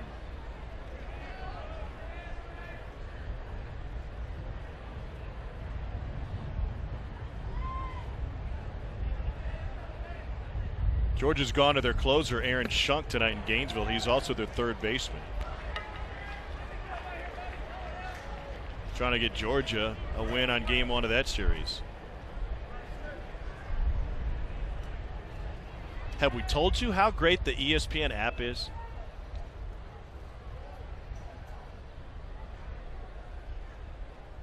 It's really great. You just sold it. Yeah, sell it. It's app, free. ESPN Plus is unbelievable also. We got a little double barrel action going up here in the bullpen right now. We're not in the bullpen, we're in the booth. We have double barrel action going here. 2-2. 6-run lead for Arkansas here. Then down in Gainesville, it's a 6-5 lead for Georgia. The Gators have the bases loaded with nobody out. Change in the seeding in the NCAA tournament last year. The committee will seed this year, I should say. Committee will seed 1 through 16. Catch. Swing and a miss for Shaddy. While we're at break, we'll be watching the Georgia-Florida game in the bottom of the 9th. We invite you to stay with us as we head to the. Meanwhile, here in Fayetteville, we are in the top of the 7th inning. Bottom third of the order due up for Texas A&M.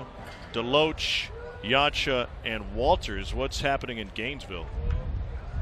Tie ball game, 6-6. Runners at the corners, 1 out for Florida, and I believe Jonathan India coming to the plate. Only the best hitter in the league. Deloach is 0 for 2 tonight. Vila holding in there for night. That last fastball, 92. I think the best I've seen today, maybe 93, maybe a 94, but holding it deep into the game. You know what's impressive is with those 10 strikeouts that he does have, only 82 pitches so far through 6 innings. Knight hasn't pitched through the 7th inning all season. There's so many things too about a Friday night starter that are important. But one, obviously first and foremost, puts you in a position to win the first game of a series. But the second is save your bullpen. That one off the heel of the glove of Hunter Wilson. And Deloach reaches on a hot shot down the line.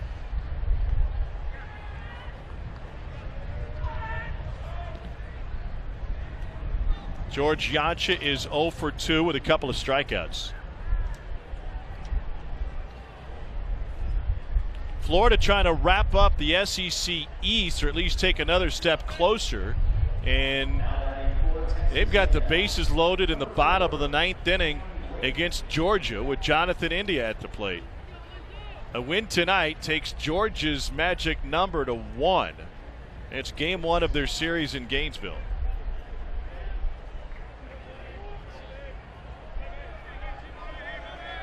So live looking in Gainesville. Will Dalton, the hitter. He's looking for his first hit of the night. They walked India. Interesting. They walked to Indy after he had an 0-1 count with runners at first and third. Yeah. And you've got one of the best closers in the SEC on the mound. 3-0 count to Dalton. Take two. Not a bad idea. It's Aaron Shunk on the mound for Georgia. Cam Blake at the plate for Texas A&M here. Aaron Shunk has a lot of swing and miss potential. I actually give him the green light right here. 3-1. A lot of head coaches give him the take.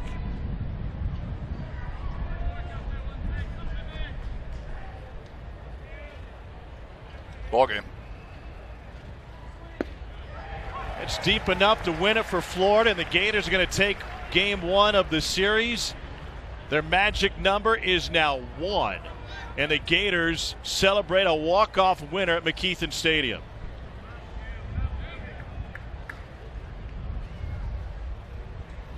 That's a crusher for Georgia right there.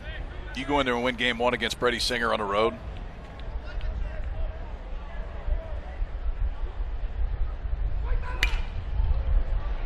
Will Dalton tied for second in the league with 16 home runs. Didn't have a hit today, but the sac fly is the game winner. Florida with 2 in the 9th to win the opener.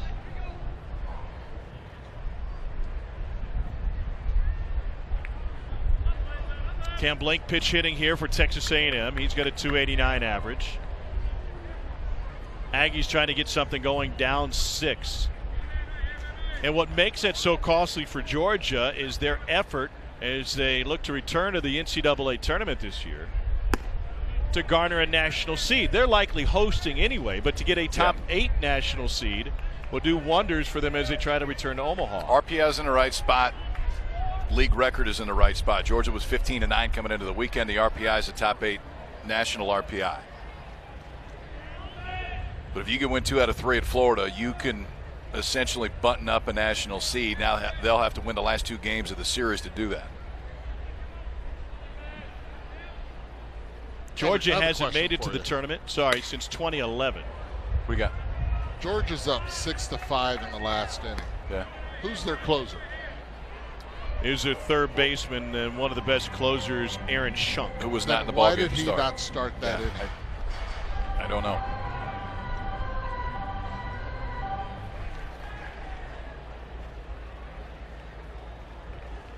Georgia played midweek against Georgia Tech. Did Shunk throw on Wednesday? Should be irrelevant, right? If he threw tonight, that means he was available.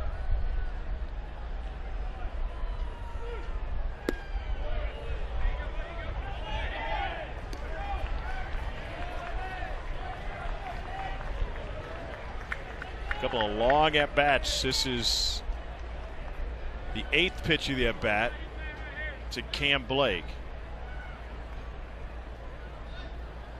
Cam's got a sweet mustache going.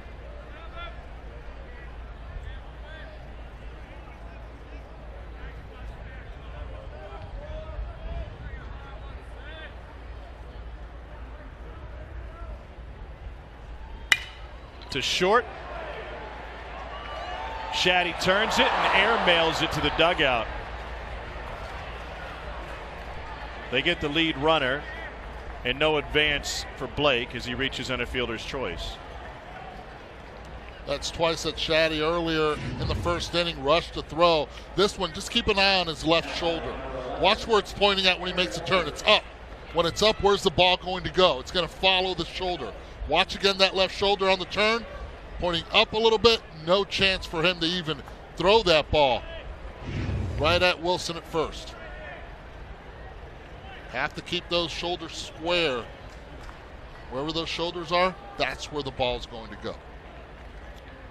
Former catcher has made his home in the middle infield the last couple of years. Aaron Walters is looking for his first hit tonight.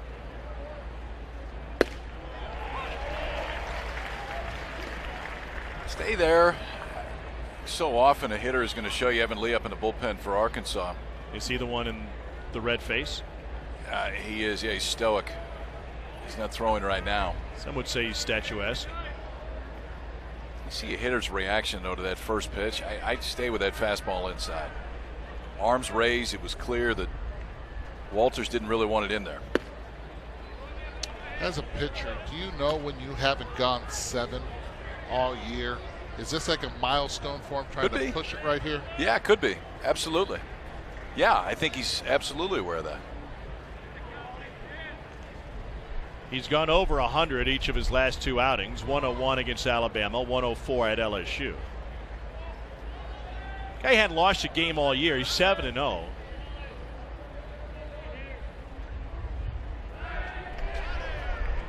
And I think they've done a really good job of protecting him this year.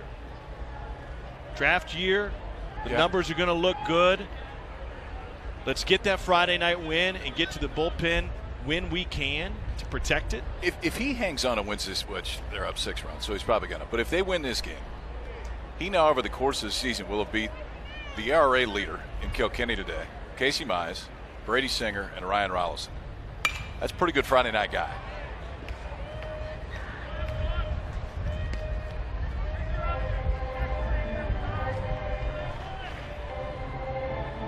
Those are his first 4 opponents in the SEC this year. Singer's a first rounder. Rollison's a first rounder. Casey Mize probably going to be the first pick in the draft. Jelly's going to go late first, second round. Impressive what Blaine Knight has done to open series this year for Arkansas.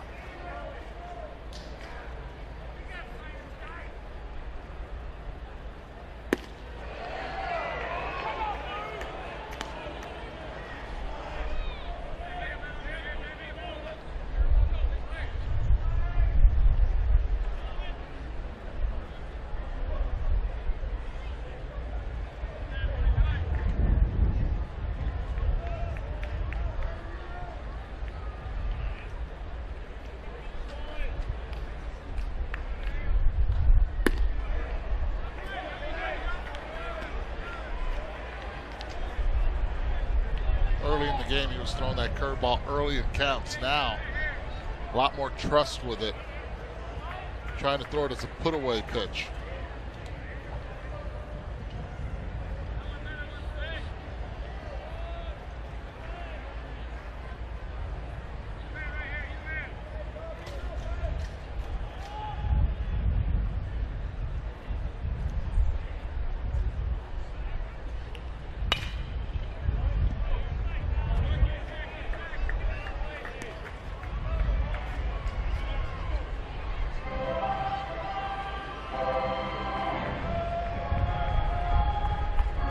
Seventh pitch of the at-bat coming. Now we're getting close to 100 pitches.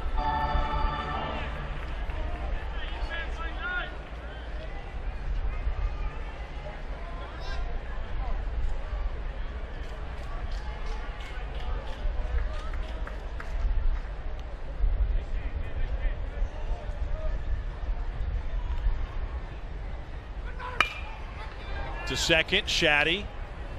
Good decision. 2 down. Good decision. 6-run lead. No reason to try to take that chance. Just make sure you get it out. Tomorrow, 1 o'clock Eastern, Georgia, Florida on the SEC network. Florida will try to win the series and win the East. We'll be on ESPN tomorrow, 2 o'clock Eastern. Second game, pardon me, ESPN 2, second game of this series. Talking with Kevin O'Sullivan last week in the significance of a division championship and then a regular season conference title, which is obviously within reach for Florida. At the University of Florida, you only get championship rings if you win a regular season title or if you win a national championship.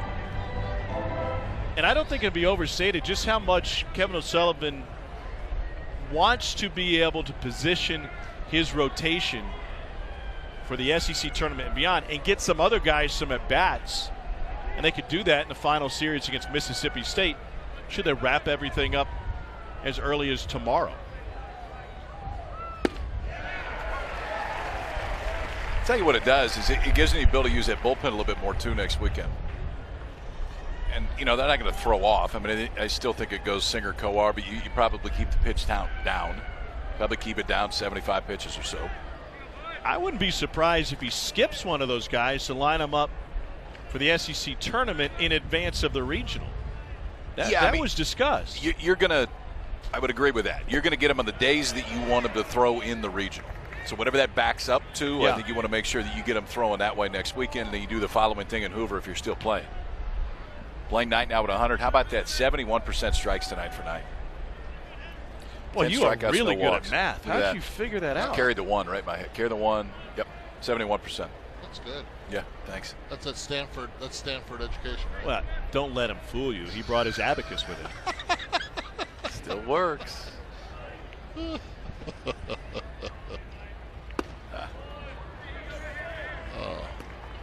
I'm really learning a lot today, fellas. Welcome back. It's tough to check your luggage when you bring an abacus and a tachometer, but sometimes, as a result, you forget your sport coat. It happens. Eddie's a lot nicer than you. He brought 2. Eddie is a bigger man than I. That too. A few pounds. Or 2.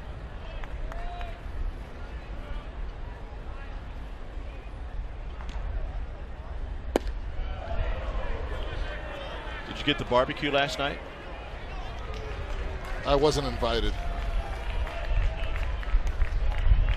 Jake Reindl, the righty, Evan Lee, the lefty, now up next to the statue in the Arkansas bullpen.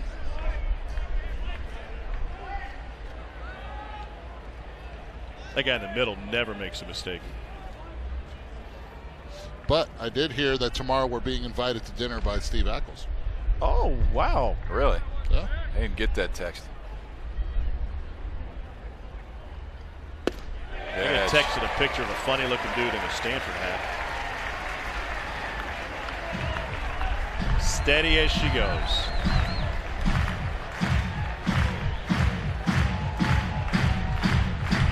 You ever hit one of those? I have, yes. And you don't win a steak if you hit that. It's not like hitting the bull.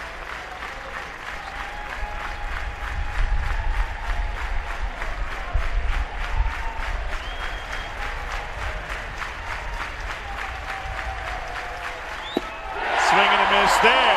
And Blaine Knight with some emotion after his career high 11th strikeout of the night. For the first time this season, he has finished 7th, and he looks to run his record to 8-0. Arkansas's ace takes him deep into the night on Friday. They're making friends in the hog pen, dancing their way to a series opening victory, it seems. Razorbacks lead A&M 9-3. Arkansas scored 4 in the first and then pushed 5 across in the 5th to take control. Blaine Knight, fantastic. So on a night where the Dark Knight is now pitching for the Cincinnati Reds, Blaine Knight is getting it done for Arkansas. 11 strikeouts, no walks. That is salty.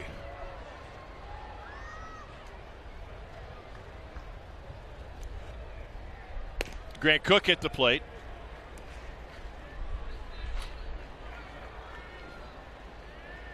Arkansas catcher is 0 for 2.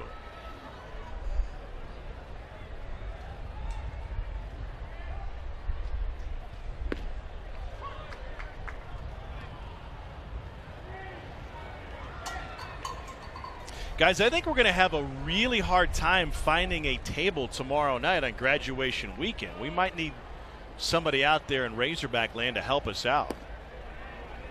What are you in the mood for? Steak? Look at me. Steak it Always is. in the mood for steak.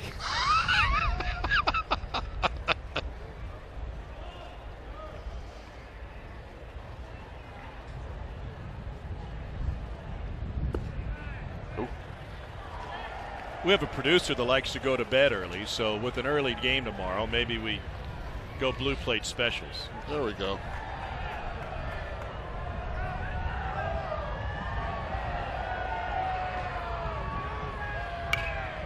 Cook pops it up.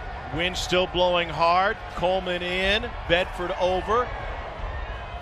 Like that 3-1 hack, though. Cook going after it. Tell you what, Bedford hit the railing really hard. Yeah. Right in that midsection. He's starting to feel it right now. Justin Seeley was trying to help him. They didn't hear it.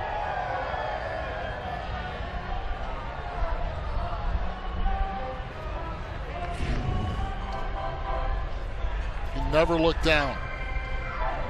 Never got rid of the mask. See that? Yeah.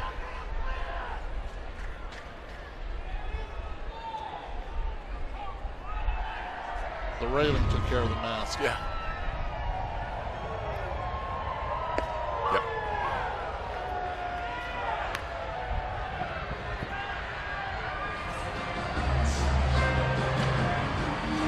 One down.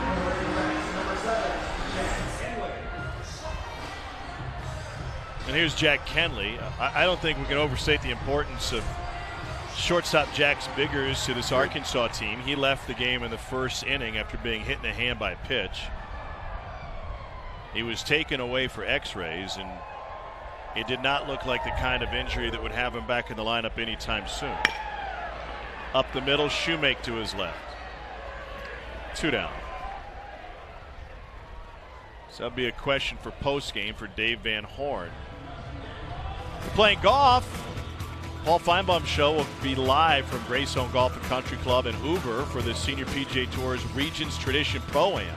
Plenty of great guests. Nick Saban will stop by, Kirby Smart, Gus Malzahn, Bo Jackson is always there, and many more. Our coverage tees off at 3 Eastern, 2 Central, right here on the SEC Network and on the ESPN app.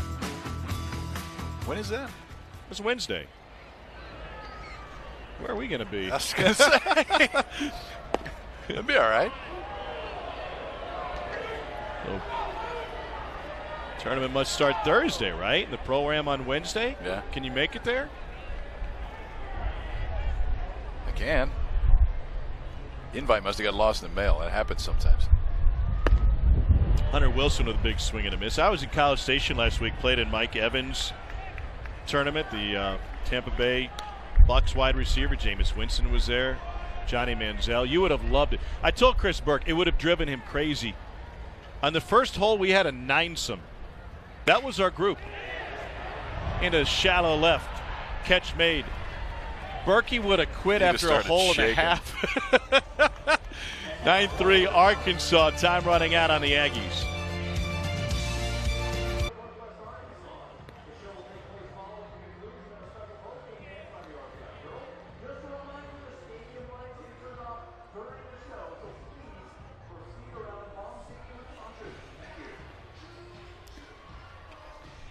All right, Dari, thanks. So many great series in the SEC this weekend and next. Get us towards Hoover and in the postseason. It's a Vanderbilt team on the edge, living on the edge. Here's Jake Reindl, junior right-hander from right here in Fayetteville. He replaces Blaine Knight. It's good stuff now for Reindl. 48 strikeouts, 36 and 2/3 innings. He's been one of the mainstays out of this Arkansas bullpen. A little bit surprised to see him in this one. Given no Matt Cronin with a 6-run lead at this point, but Dave Van Horn not taking any chances in this one, trying to nail a Game 1 win down. So Cronin has been out with mononucleosis. He's their closer. He will pitch Sunday. Dave Van Horn told me before the game, regardless of whether or not it's a safe situation. They think his arm is in good shape. It'll be a question, though, as to whether or not he has all of his strength back. In the meantime, the guys who've been holding down the back end for Arkansas, if Cronin returns to form, have now given the Razorbacks a tremendous boost in terms of getting the ball to Cronin. Reindl and Lowski have been really, really good. Now you get Cronin. I mean, you can turn it into a 5-6 inning game if you want to, if you're Arkansas. Because we've seen teams go all the way through and win the whole thing with essentially 5 arms. Coastal did it a few years ago. I'm not even sure if they used 5 arms.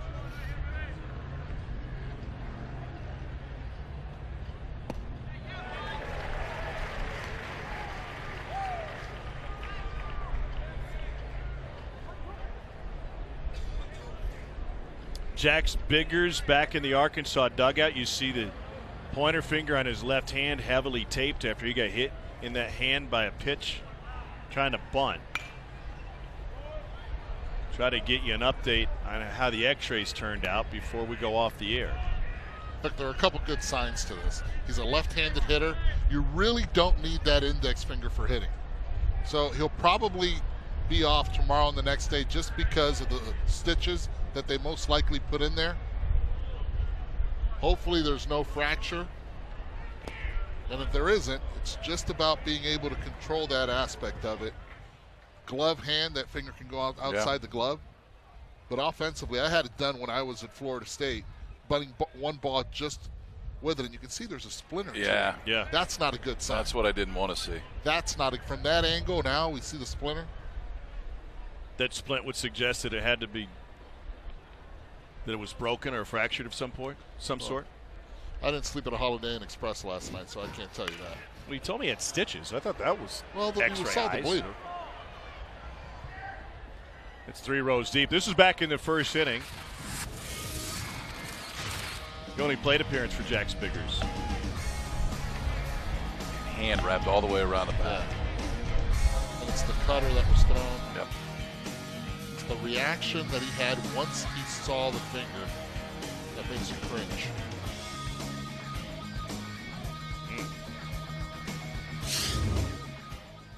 Yeah, you know what struck me as odd, Eddie, and we were talking during the break, you've had that happen before where the blood comes from the top of the finger where the skin gets separated from the nail just because of the pressure no matter where you're hit.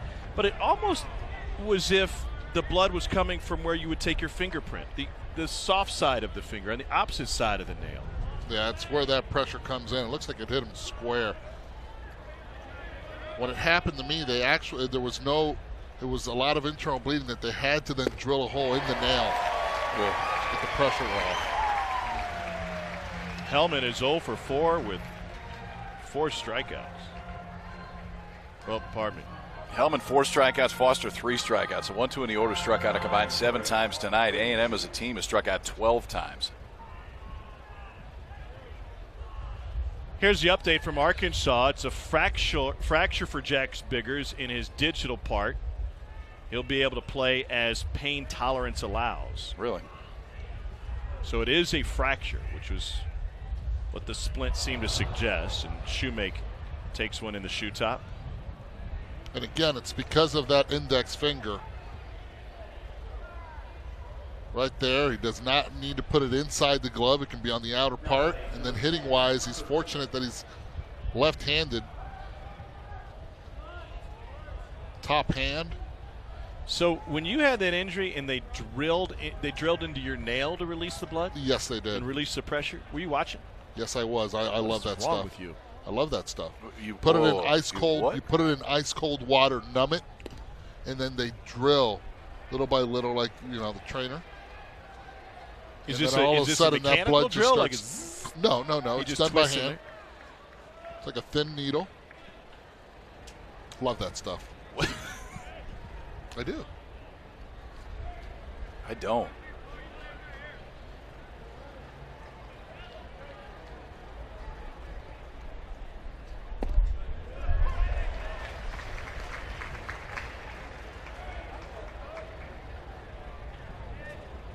Hunter Coleman is 2 for 3 tonight.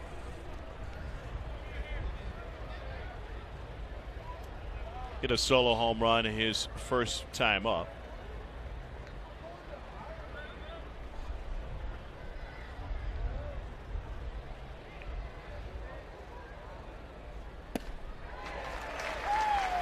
Two 2:00 Eastern tomorrow on ESPN2 for the second game of this series.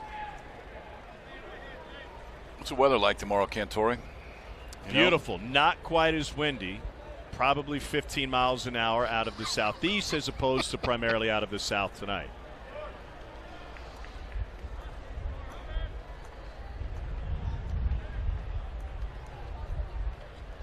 Gusting to 18.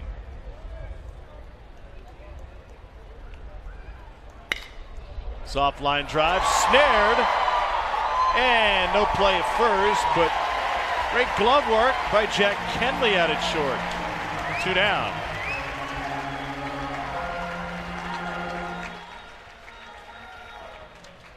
Pretty good night for Mr. Knight tonight. The ace for Arkansas, who has looked apart the entire season. Season high 11 strikeouts for Knight. Struck out Michael Hellman coming into this game and struck out 20 times the entire season. He struck out 4 times tonight. Logan Foster in the 2 spot 3 times, 11 total for Blaine Knight. 7 complete for the first time this year. Shows you why he's got some of the best arms in this league already. Singer, Mize, Rollison. Now Kilkenny tonight. And I scouted Knight. I looked at a couple of his outings. I did not see him use that curveball as much as he used it tonight. I agree. He hasn't. It's something that he's added. And the challenge with Knight sometimes was he really doesn't throw a changeup.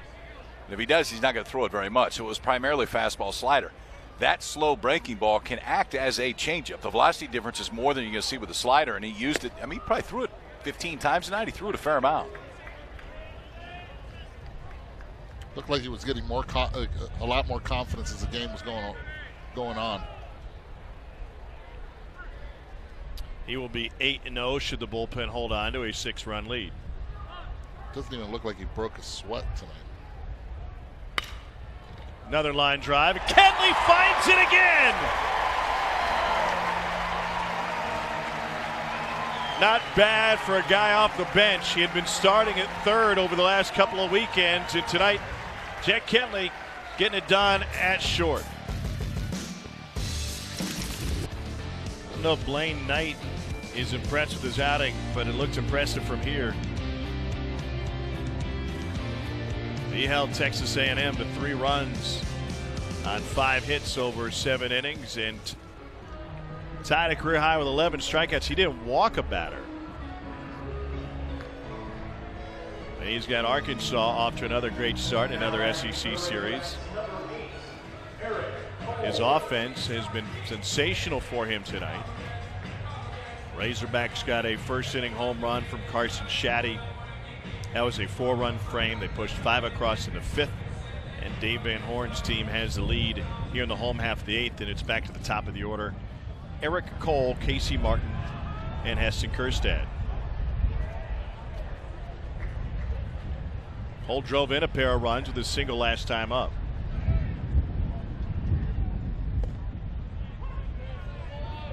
Attendance tonight here at Baum Stadium, named the best baseball stadium in the college ranks by Baseball America, 9,826. Love it. I understand why. Now that I've seen it, Isn't it cool? It's unbelievable how many suites there are in this stadium. I think it's 30. It's and they're all sold. And there's a waiting list, and it's long. The original plans weren't for 30 suites. The original plans called for the suites to end at about where the dugouts end. Then they kept buying them. Yeah, this was back in '96 when they built this thing, and so before the foundation was even laid, they added on. They added on before they built the thing. It went further down the line for the suites, and there are still more plans. Hunter Yurachek, the director of athletics, and Dave Van Horn have been working hard to pour over plans by great architecture firm Populous, who's so great at ballparks. And a lot of ideas out there about what they can add with approval. We saw some pictures when we were here last year. Yeah, they're talking about doing Master some more plan. stuff down the right field line, extending it, kind of wrapping it around to the bullpen. There's 2 ways you can go. You can increase the fan amenities. You can make it better for the fans, and make no mistake about it, this is a revenue sport, especially in this league and in this town. Or you can increase the player amenities, and you can make everything better for those. They already have it pretty good with the indoor across the street. It's the nicest one in the country. We're going to take you We over got to there get you over there tomorrow. It is. There cannot be a nicer indoor facility that is dedicated to baseball that you'll see in the country. Really? Oh, full infield. I mean, you can play a game, full infield and beyond, and they do play games. It is so impressive and such a part of Arkansas's recruiting tactic that they recruit a lot of the same guys as A&M. And the A&M players who were recruited by Arkansas who didn't make a visit here came up to some of the coaches and said, hey, we're going to have time to check out the indoor. I've heard it's really cool. Yeah. Actually, they worked out on the field last night. They went over this morning to lift weights over in the indoor facility and got a good look at it. Freshman Casey Martin is 3 for 3 with a sac fly. To third. They go to second for 1. That's Wingate now at third. That's all they'll get. Let's get you back to the studio. What's going on with Auburn? Here's Dari Noka.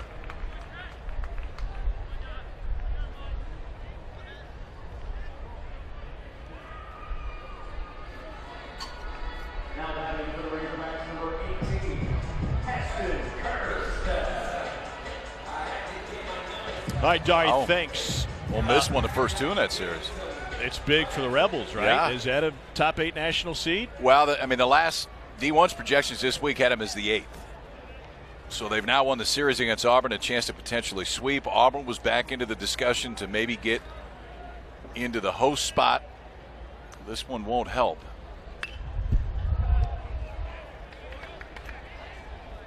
Casey Mize is trying to become the first college pitcher taken #1 overall after not being drafted out of high school since Steven Strasburg. Strasburg went 1-1 in 2009 coming out of San Diego State. He was undrafted out of high school because he was overweight. He was 240 pounds and his fastball was only in the 80s. He got to Tony Gwynn's program. He lost the weight. He blossomed into one of the greatest college pitchers ever. And Steven Strasburg, when he was a junior, was throwing 102. You know who else was like that? Jabba Chamberlain when he was at Nebraska. Jabba Chamberlain started at a Division II school in Nebraska. Went there for a year, was pitching, was a Legion baby. So he was young, could pitch Legion baseball during the summer. Rob Childress saw him. Saw something different. We got to give this guy a chance. Jabba Chamberlain comes in 2 years later as a first rounder, ends up pitching to the big leagues. But it was the same thing. It was a weight issue. The stuff wasn't really there. Lost some weight. Stuff came back. I had Strasburg that year in the regional. San Diego State played out at Fullerton in the regional. We talk about Mize being like the lock. This is the #1 pick. So was Strasburg. I mean, that was one to where you weren't talking about anybody else. Strasburg was the guy.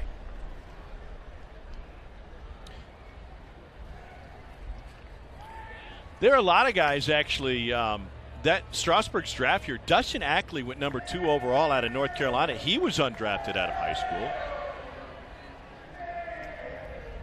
A.J. Pollock was undrafted out of high school, went to the Diamondbacks. In 2009, Matt Wieters and Gordon Beckham, who played at Georgia. Aaron Crow pitched at Missouri. A.J. Pollock is going off right now. Yes, he is. He had another one last night, I think.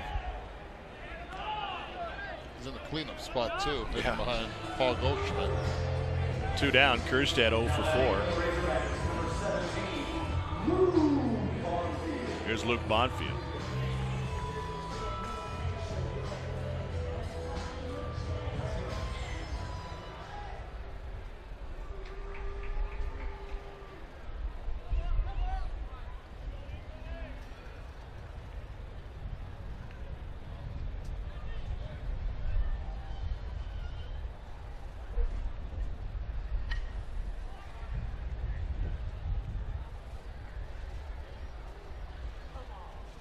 Bonfield is 2 for 3. I understand when you talk about signability, you say we got this guy and he's demanding $1 million or demanding $2 million, whatever the number might be, but it's just shocking that a guy like Casey Mize or Steven Strasburg or Chris Benson, that a team wouldn't just take a flyer on him late. You mean in high school? Yeah, coming out of high school. I mean, yes, Different certainly some dudes. develop. And some are, quote-unquote, unsignable. But, I mean, you just said it was Strasburg. Overweight coming out of high school, thrown in the 80s. I mean, that you don't draft that guy. I think a lot has to do with the scouts, that if they don't do their homework and they're not looking to see, okay, let's look at the genetic aspect of it. Let's look at mom and dad. And we can talk about right now Kjerstad. Yeah. The year he's having, and he was a small guy when they first recruited him, but they saw his dad, 6'4", 250. 250, Yeah. big man. You project guys like that. I wasn't drafted out of high school. So did I. You did too? Yeah, I didn't get drafted out of high school. I waited by the phone for 3 days. And I'm not kidding you. I mean, there was no cell phones. I literally sat by the phone. Guy from the Cubs had told me, hey, you know what? And I wasn't going to sign, but I want to be drafted out of high school. It sounds cool. Right. You want to get that phone call. I just wanted somebody to call and say, we drafted you. And I sat by it for 3 days. And it rang. You need a hug? But there wasn't anybody on either side. I could use a hug. Yeah. Thank you. Did you guys have I call could use waiting? a sport coat, too, and you came through.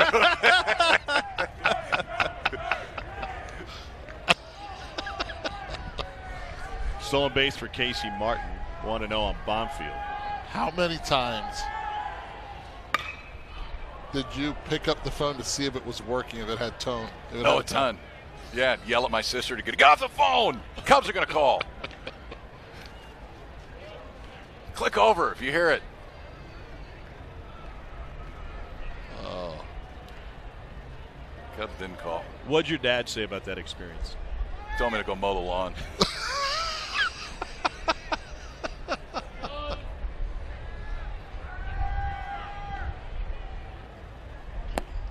Did you wait by the phone? I'll be straight up with you. I graduated from high school in Puerto Rico, so that year there was no draft in Puerto Rico. You signed as a free agent. Really? Yeah. When did that change? That changed 1990, if I'm not mistaken. Carlos Delgado was the second to last guy to sign as a free agent before the draft was incorporated. Shoemake dropped to a knee. That'll close it out for Arkansas. We go to the ninth. Last chance for A&M. They need 6 to tie and 7 for the lead. Bedford, Deloach due up. Coming up as soon as we're finished here, we'll take you to the SEC Network studios. Dari Noka will be there for SEC Now, complete wrap-up of the day in college baseball and SEC softball. And Blaine Knight will don a headset, talk with the guys back in the studio about his outing. A career-high 11 strikeouts as he looks to improve to 8-0.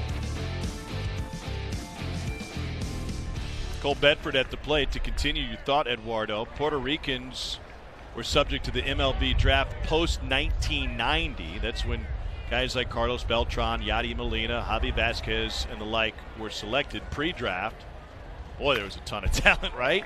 Unbelievable talent. Orlando Merced, Bernie Williams, Roberto Alomar, Carlos Baerga, on down the list. Those guys were not drafted. They Right. had to sign free agents. So anything post-1990, I'll tell you what, it's a big adjustment.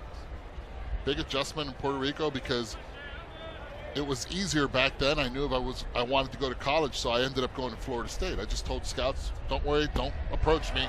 I want to go play Division I baseball. Now it's a different story. Guys wait by the phone. If that phone rings, most of them are, hey, the draft, they sign and they miss an opportunity to play college baseball, Division I, which I'm a big advocate for. Well, how can college programs tap into that talent? It's not a typical recruiting base. It's hard, Well, but you know who has an advantage of it? What's that? Excuse me? Mervel Melendez, the head coach at FIU, did so. That's where I was going. Coach Melendez from FIU. Yeah. He was at Alabama State He was a before that. Bethune-Cookman. He was a Bethune-Cookman Yeah. before that. He figured it out. Yeah. He understands how it works in Puerto Rico, and there's a lot of really good potential student athletes down there.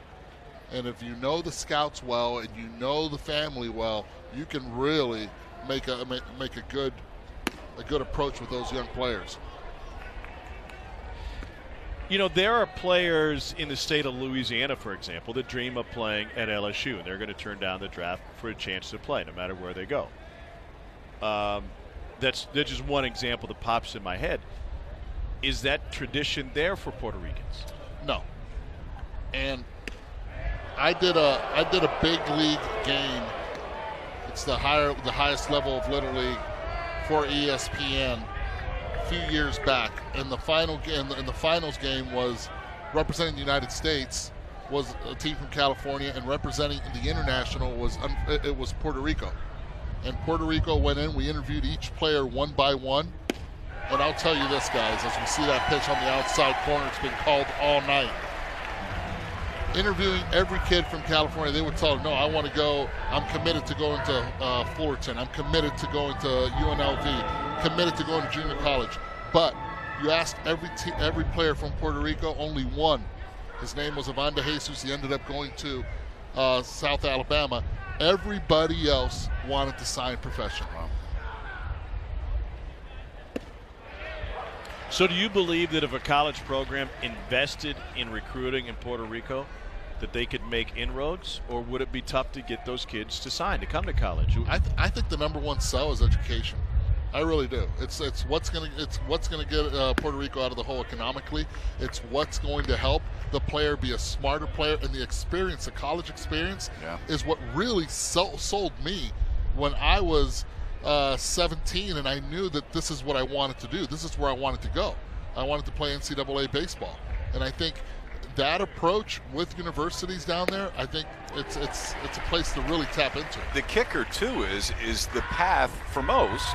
The path to the major leagues is quicker, and it's more sure when you're coming out of college. I mean, when you look at drafted players this year, drafted players on an opening day roster, take international free agents out of it. 7 out of 10 of them came through college. Yeah. 60% from 4-year colleges, 10-year from junior colleges. So I mean, the numbers are pretty straightforward. And the reality is this: you sign professional out of high school, you're going to spend 5, most likely 6 years in the minor leagues before you can even get the call up. Out of high school, international, out of Puerto Rico. But if you go to college, you have those 3 years, potentially 4, to get that education. Then most likely the average is what? It's a 2 to quicker 3 route. years. It's a quicker route. And you get your education. Elsewhere in college baseball tonight, big win for Chris Pollard's Duke program. They knocked off North Carolina 7-3 in Durham. Clemson lost at home to Austin. I don't know that I had sent this to you. Michael Lanana in Baseball America wrote a great piece on North Carolina using analytics and the way that they've used analytics. It's phenomenal. If you haven't seen it, I'd encourage you to go read it. Just the way that they've embraced it. Robert Woodard, their pitching coach, young man that came in as a freshman, walked in basically to the University of North Carolina's offices and said, hey, I want to help you with this. I think we can do this. And they have embraced it like some of the top-line major league teams have. We had this conversation before the game today with Rob Childress about shifting in the college game, and I made the comment, I had North Carolina earlier this year. Even when they don't dramatically overshift, they place their fielders in positions to make plays more so than any team I've seen in a long time. I spoke in an interview, and I spoke to Joe Madden, which was one of the first in shifting, and he told me he doesn't like calling it that anymore. Huh. He likes calling it positioning.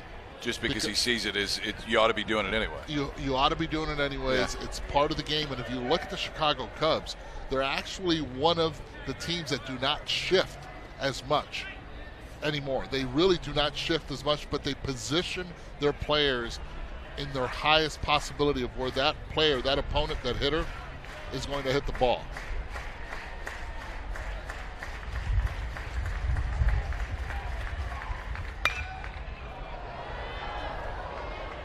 Micah Daly Harris is the Yes. North Carolina student. He's a stats major from New Jersey.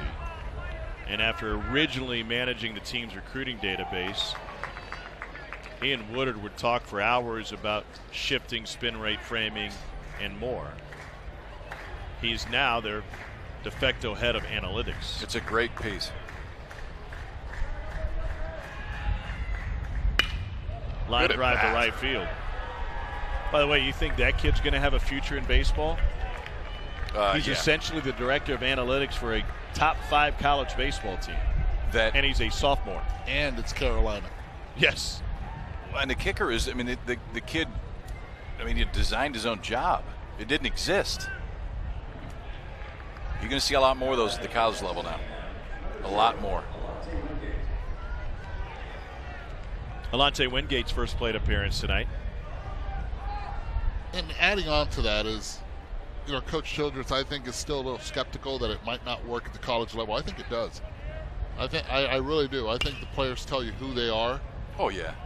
And And this is the part is selling it to them and just showing them the numbers. The numbers just don't lie. Yeah, the biggest thing is you got to have the data. You can make sure you have the data and enough of the data that it can spit out enough tendencies. But yeah, I would disagree. I think it absolutely works at this level. There are plenty of places to get that data, including a company called Synergy Sports, which takes every game that's televised. They go through, they mark and track every pitch, they track where every ball is hit. And in the SEC, that means every game. They have access to every game, and if the game's not on TV, they use the coach's tape to then compile those numbers.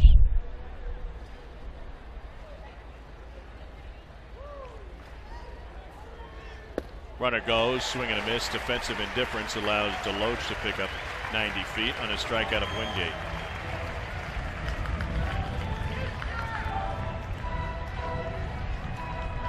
It's 14 strikeouts for A&M tonight.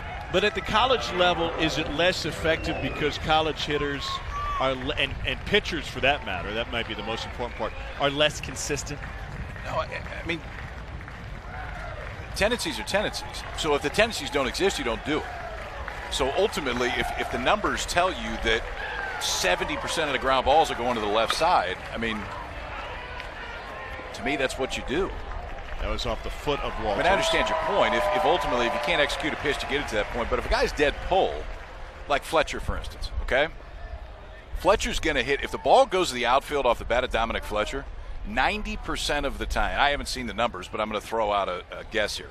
90% of the time, it's going to be center field or right field. It's like the 20-mile-per-hour wind. Yeah, that is pure, absolute, approximate math is what that was. Keyword approximate. Yes. And so if you see things like that, why not try to take advantage of it? Childress's point was, he said, I've seen too many times guys get burned with it, but that's just a matter of measuring everything, right? I mean, well, it's not going to work every time. No. And you got to be comfortable enough that the times it doesn't work are far outweighed by the times that it does. Within that article, Robert Woodard talked about the number of outs that they calculated that they stole over the course of a season because of the shift. I would think it was that's 70 or 80 that was over the course of a season. And when they went back and looked at it from a number standpoint, I mean, it was close to a run a game.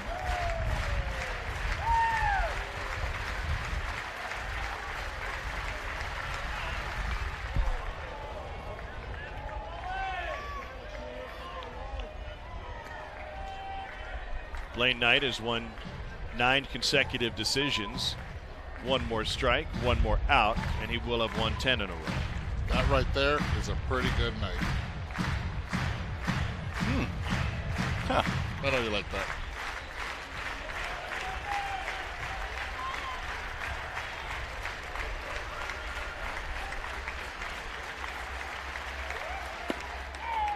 Reindl misses inside.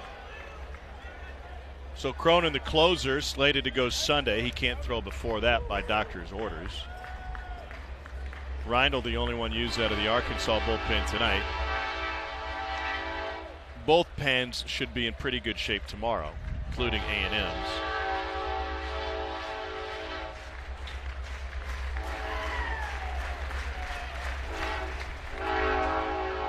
Does every ballpark in the SEC have train tracks around here? Those you've been to. Yeah. A&M. LSU's still close enough you can probably hear it. LSU's used to shake old Alex Box when it go by. Oh, really? It'll go right next to the TV trucks. I mean, it's not like Brewster's Millions where you have to stop the game. Brewster's Millions drop in the ninth. Yep. Curveball got him looking. Reindl finishes it off. A&M strikes out 15 times tonight. And the Razorbacks, a program known for their offense, they get it done with great pitching. Pretty good night, Mr. Knight. 11 strikeouts, that's a career high. 7 innings, that's a season high. Great start for Arkansas. We'll be on ESPN 2 tomorrow, 2 o'clock Eastern for game number 2 of the series. Blaine Knight 8-0. Kilkenny, the loss, she goes to 8-3. Clocks in at 326. Good night from Fayetteville. We turn it over to Darinoka.